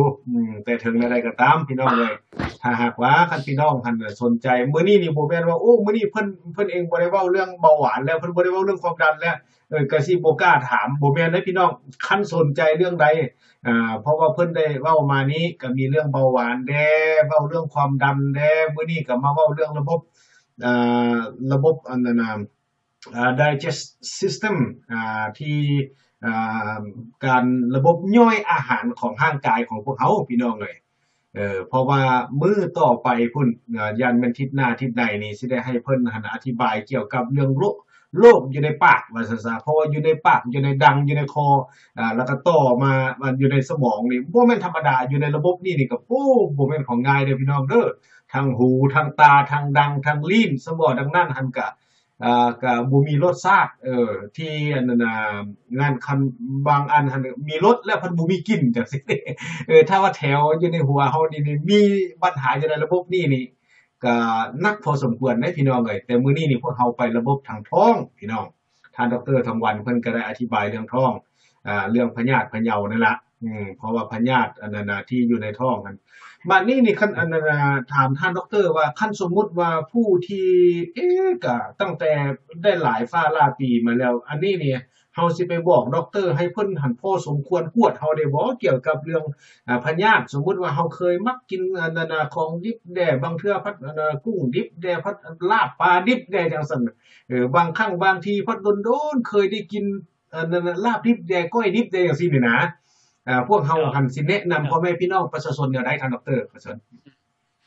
อันนั้นเรื่องปลาดิบนี่ก็เรียกว่าก้อยดิบก็พี่น้องคันถ้าแม่นปลาน้ำจืดนั้นมันมีปรสิตติดมานำเด้เห็นบ่ฉะนั้นก็จะสังเกตเห็นเวลาเฮาอาหารกินนี่ก็ข้าพเจ้าสังเกตเบิ่งคันถ้าว่าปลาน้ำจืดนี้มีส่วนจะมีปรสิตนำแต่ปลาทะเลนี่บ่มีเลยบ่มีว่าซะเพราะว่าเวลาอาหารญี่ปุ่นตัวอย่างอาหารญี่ปุ่นนี่อาหารดิบนี่ก็คือซูชิและซาชิมินี่ก็แม่นปลาสดๆได้ปลาดิบได้แต่เป็นปลาทะเลส่วนหลายแม่นบ่แม่นปลาน้ำจืดได้พี่น้องซะฉะนั้นก็ปลาน้ำจืดนี้มันมีพยาธินึงที่ว่าว่าพยาธิใบไม้หั่นก็คือได้ยินบ่ใบไม้โรคพยาธิตับมันก็นะอันนี้ใบไม้ในตับใบไม้ในตับก็อันนี้แม่นพยาธิของมาจากปลาน้ำจืดสมมุติว่าลาบปลาตองจังซี่บ่ลาบปลาตองปลาหยังจังซี่ล่ะเนาะนั่นก็ยะของว่าลาบมันก็พี่น้องมันดิบมันซะคันดิบแล้วมันก็บ่เป็นของที่ว่ามันบ่เฮลทีปานใดว่าซะจังบ่พี่น้องจ้าเพราะว่าไข่อยู่ในเนื้อของปลามันอาจจะมีมาแต่ว่าปลาทุกปลามีบ่ก็บ่แม่นบ่มันบางปลามันมีว่าซะแต่เขาเจ้าก็ยังบ่ฮู้จักว่าปลานั้นมันมีว่าซะเพราะปลานี่มันปลาน้ำจืดนี่มัน มันน่ะบ่คือปลาน้ำเค็มเด้เพราะว่ายังพอพญาเนี่ยมันสามารถขยายอยู่ในน้ำจืดได้แต่พญานี่บ่ขยายอยู่ในน้ำเค็มมันซะฉะนั้นก็ปลาน้ำเค็มนี่ส่วนใหญ่จะบ่มีพญาเมื่อเวลาบ่มีพญาแล้วบัดนี้คันถ้าว่าเฮาทำความสะอาดดีแล้วเขาเจ้าก็มาเฮ็ดก้อยก็ได้หรือว่ามาเฮ็ดซูชิซาชิมินี่ว่าแม่นอาหารดิบเด้ข้าพเจ้าก็กินข้าพเจ้าก็มักภาษาซาชิมิซูชิซาชิมิแล้วบัดนี้คันถ้าค่อยกินมานะพี่น้องคันถ้าเป็นพยาธิตับมันก็ต้องมีอาการเด้คนที่เป็นพยาธิตับนี่ก็ต้องเจ็บตับซะก่อนต่อมาก็เป็นขี้บางเรื่องเห็นบ่อันนี้ก็ต้องสงสัยแล้วซะแล้วก็ต้องไปกวดเบิ่งว่าตับเขานี่มันอยู่ในการทำงานของตับนี่มันดีบ่อันน่ะมันก็มีอันน่ะวิธีกวดมันอยู่ฮู้จักอยู่ซะก็จะเอิ้นว่า hepatic panel เห็นบ่เพราะว่าเวลาไปกวดก็มันสิมีเวลาไปกวดเคมีเขาจะเอิ้นว่า chemistry การ chemistry มันเกี่ยวกับ1เกี่ยวกับอันน่ะเรื่องอันน่ะการทำงานของอันน่ะมะไขลังเฮานี้การทำงานของตับนี้การทำงานของอันน่ะปอดเฮานี้เห็นบ่ครับมันจะไปนำกันว่าซะครับแล้ววันนี้มันก็ ถ้าว่านอกจากนี้บางครั้งเฮาอาจจะได้อันน่ะกวดแบบว่าเฉพาะนะคือที่จะว่าอันน่ะโรคของอันน่ะตับอ่อนจังซี่นะจังบ่เฮาก็จะมากวดบ่amylase หลายปีนี้ว่ามันขึ้นบ่นะครับวันนี้คันว่า amylase มันขึ้นตัวอย่างซะนี่ amylase นี่อันน่ะตอนน้ำลายนี่มันก็เฮ็ดกันได้ amylase แล้วอันน่ะตับอ่อนก็เฮ็ดด้วยกันไปนี่บ่ครับแต่ว่าตับอ่อนนั้นมันจะบ่เฮ็ดแต่ว่าน้ำลายนี่มันบ่เฮ็ด lipase เฮ็ดแต่ amylase เห็นบ่แต่ว่าตับนี่เฮ็ดทั้ง2อย่างบัดนี้ตับอ่อนนี่เฮ็ดทั้ง2อย่างเฮ็ดทั้ง amylase เฮ็ดทั้ง lipase นะซั่นแต่ก็คันถ้าว่าไปกวดอยู่นี่แล้วว่ามันมีอันน่ะ amylase อย่างเดียวสิก็เราต้องคิดว่าบางทีอาจจะเป็นย้อนตอนน้ำลายนี่มันบ่ปกติมันบ่ทำงานซะบ่เรื่องมันทำงานโพดมันเฮ็ดให้อันน่ะเอนไซม์นั้นมันซึมเข้าไปในเลือดจังซี่นะบ่ตัวอย่างซะสินะแล้ววันนี้โดยเฉพาะเรื่องอันน่ะพยาธิอันน่ะปรสิตนี่ก็บ้านเฮานี่สิมีหลายแม่นมีหลายแล้วอยู่ประเทศเจริญนี่บ่ค่อยจะมีว่าบ่ค่อยจะมีเพราะหยังเพราะเขาเจ้ารักษาอนามัยดีเห็นบ่คือบ้านเฮาเด้ก็โทษว่าบ้านเฮานี่หลังเทื่อก็อยู่คิดนอกๆได้เนาะไปอุจจาระไปปัสสาวะนี่ก็กลางแจ้งแล้วเด้จังซี่นะจึงพาพยาธิให้มันขยายกว้างนะบ่คือประเทศเจริญประเทศที่เขาออกปุ๊บก็มันกับเข้าซ่อมแล้วเด้แม่นบ่แล้วมันก็ถ่ายเทไปทางอันน่ะสู่ซิสเต็มแล้วเด้เป็นนี่เนาะแล้วก็มีการฆ่าเชื้อโรคเด้เห็นบ่สู่ซิสเต็มนี่เขาเจ้ามีการฆ่าเชื้อโรคตลอดเด้นะแล้วเมื่อเวลาการฆ่าเชื้อโรคแล้วเขาเจ้าก็ยังถ่ายเทออกไปทางข้างนอกนะแล้วบัดนี้โอเคเสร็จบัดนี้เมื่อเวลาเฮามาฮอดจังซี่แล้วบัดนี้บางคนก็สงสัยว่าโอ้ค่อยตะกี้ค่อยก็เคยกินอยู่อันน่ะ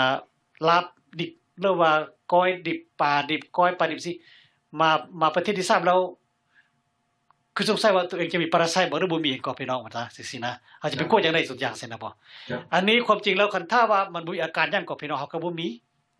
เพราะว่าอาการปรสิตนี่ก็มันต้องอันน่ะมีอาการของมันออกมาโลดเด้เห็นซะคือเขาพเจ้าว่ามาแล้วคันถ้าเป็นตัวกลมนี่เฮาจะมีโรคมีรู้สึกว่าโรคขาดอาหารแต่อยู่ถึงแม้ว่าตัวกลมอยู่ท้องนี่มีหลายตัวแต่เฮาก็บ่รู้สึกเจ็บได้พี่น้องบ่เจ็บบ่ปวดบ่หยังเด้แต่มันจะมีอันน่ะพิธีการอย่างอื่นว่าซะคือตัวอย่างว่าเฮานี่เป็นโรคขาดอาหารเห็นบ่เพราะว่าตัวกลมมันเป็นยาที่ให้อาหารเฮากินแม่นคันถ้าเป็นตัวแปรสิพี่น้องมันก็มีอาการโรคจางเลือดจางนี่บ่สินะพอตัวแปรมันจะไปมันภาษาอังกฤษเรียกว่าฮกวอร์มฮกนี่แปลว่าข้อมันจะป้าวันนี้เป็นข้อเกาะมันไปเกาะอยู่ตามผนังของอันนั้นลำไส้น้อยนี่แล้วมันจะดูดเอาเลือดไปซะดูดมื้อนี้ดูดตลอด24ชั่วโมงว่าซะบัดนี้มันดูดเลยไปก็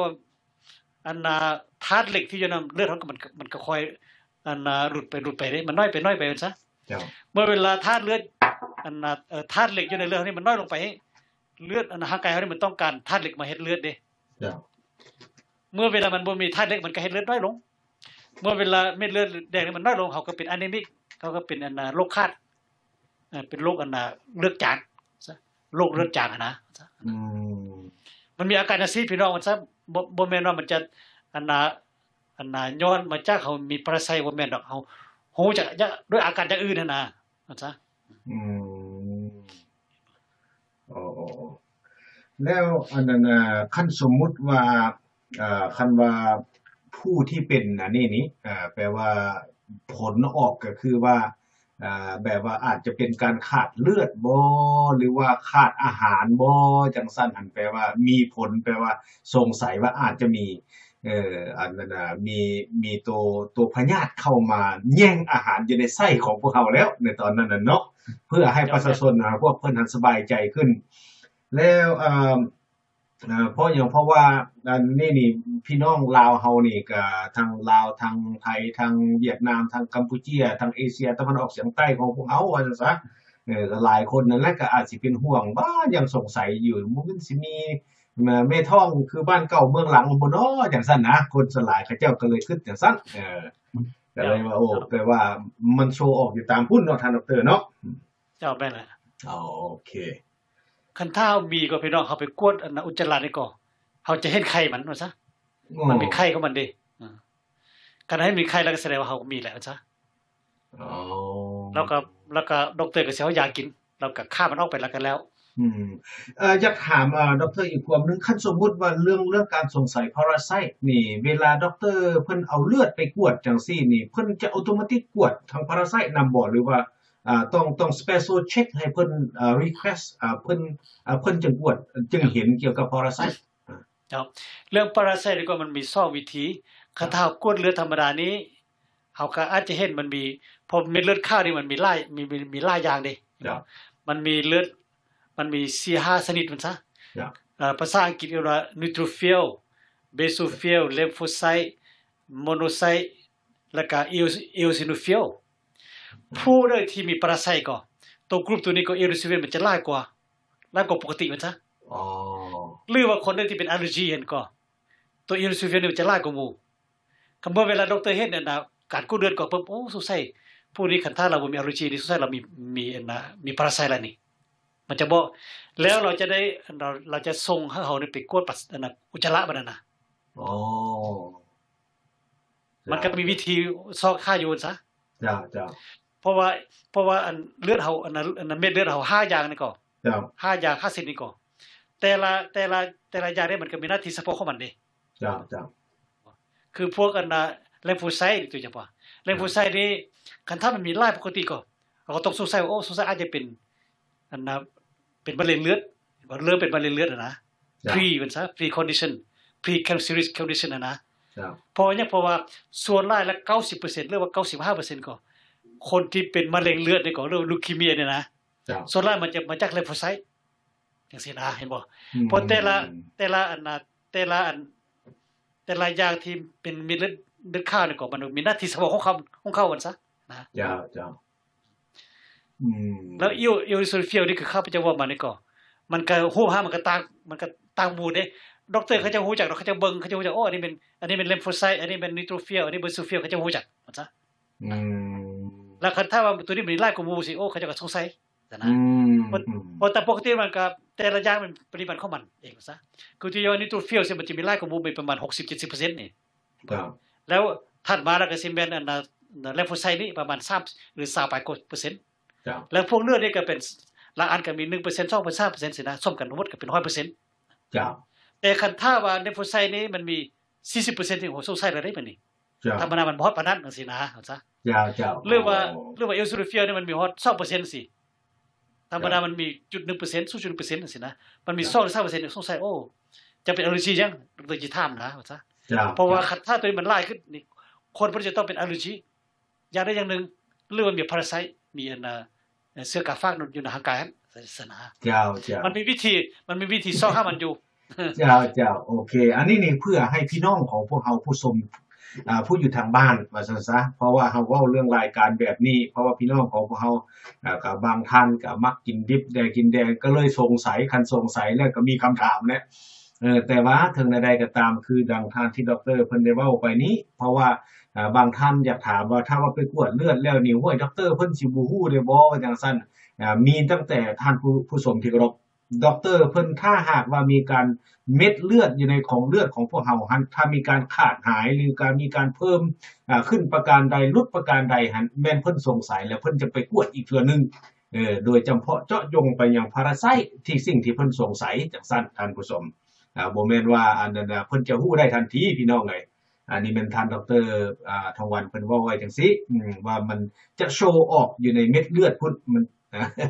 และอันนี้นี่หมายความว่าแล้วดอกเตอร์สงสัยแล้วบัดนี้เพิ่นจึงส่งไปกวดไปกวดอุจจาระต่างหากอีกจังซั่นเพื่อจำเพาะเจาะจงไปยังเชื้อโรคที่พยาธิที่เกี่ยวข้องจังซั่นท่านผู้ชม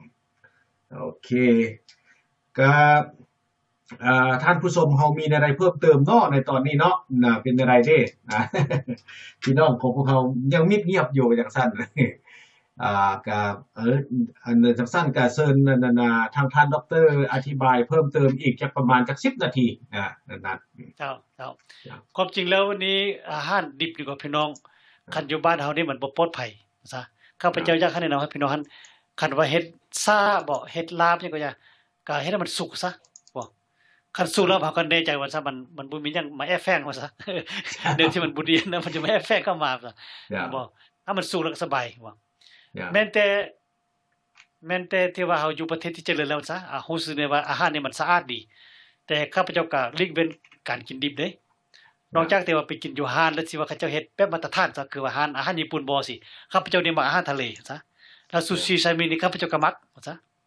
แต่เฮาไปกินซะเราก็แน่ใจว่าโอ้อาหารเขาจะเฮ็ดมาตรฐานเพราะเขาเจ้าบ่กล้าเฮ็ดแนวผิดๆเด้เพราะเขาเจ้าก็ย้านเด้ว่าเพราะว่าการฟ้องการร้องนี่มันเสียหายหนักซะนะถ้าก็ชื่อเสียงอย่างนำเขาเจ้าก็รักษาไว้เขาเจ้าบ่อยากให้มันเสียหายเด้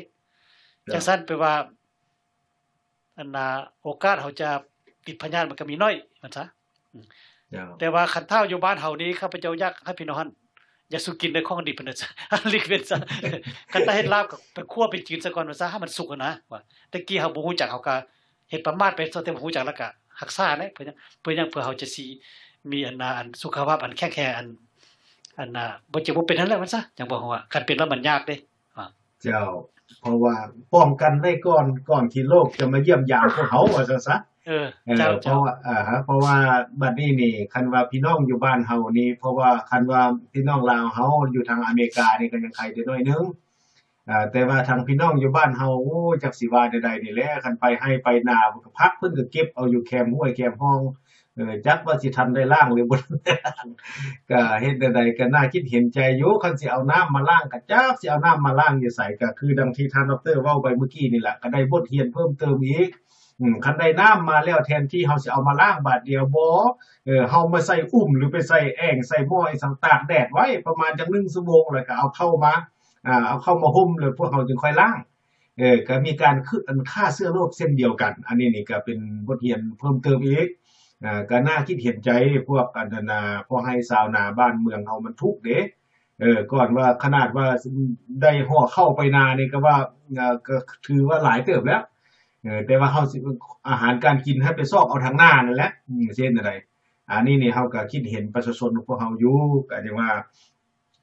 ถ้าว่าพอเป็นไปได้แม่นอยากให้พวกเพิ่นกินอาหารแนวมันสุกหั่นแหละเนาะ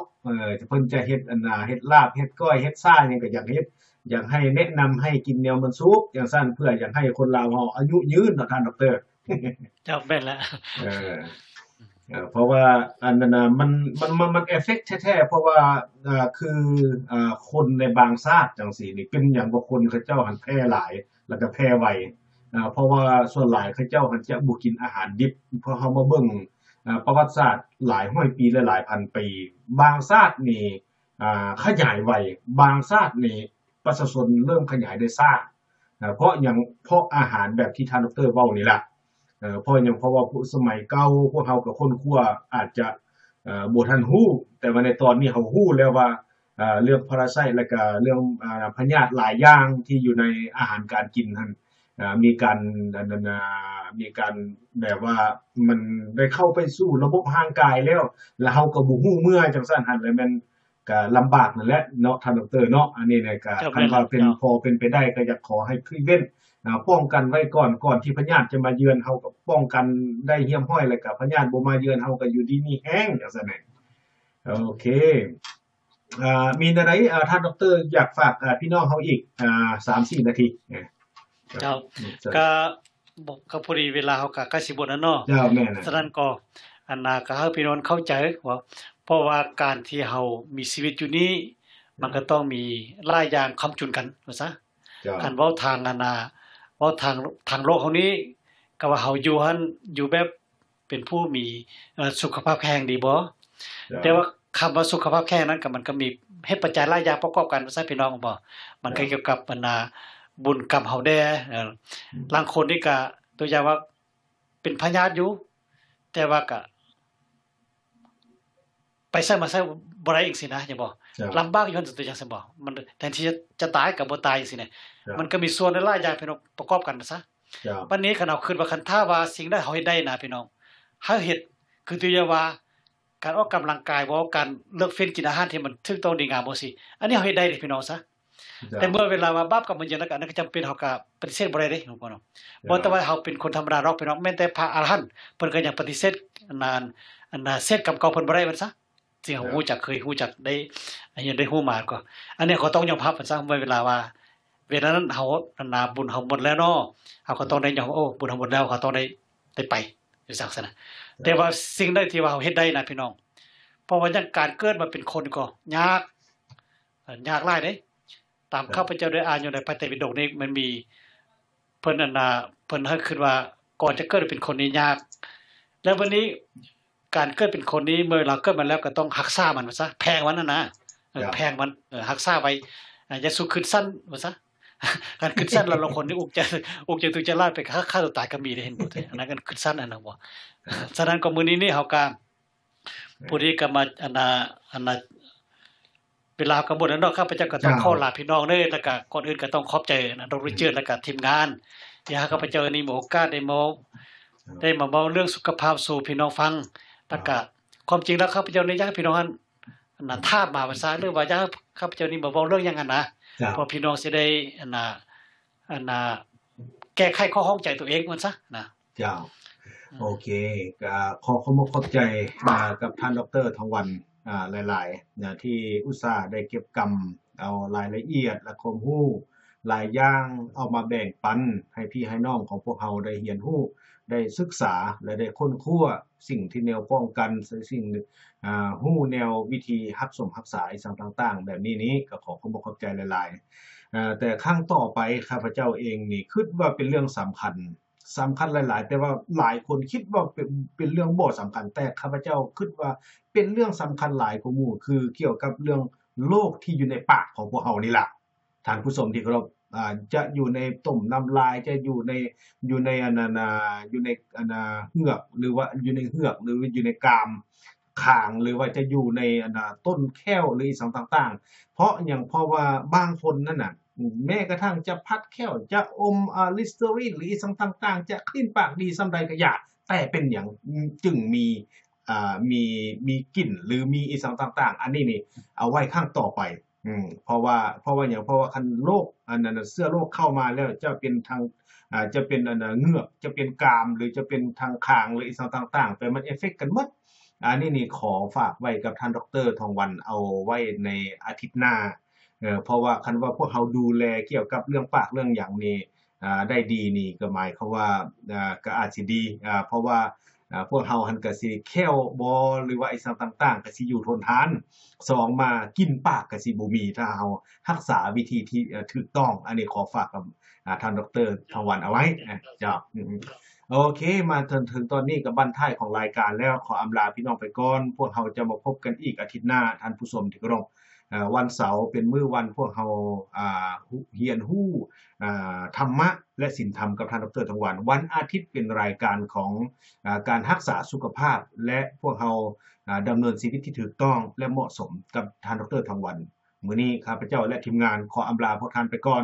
พบกันใหม่ในอาทิตย์หน้าท่านผู้ชมมื้อนี้ข้าพเจ้าขอกล่าวคำว่าสบายดี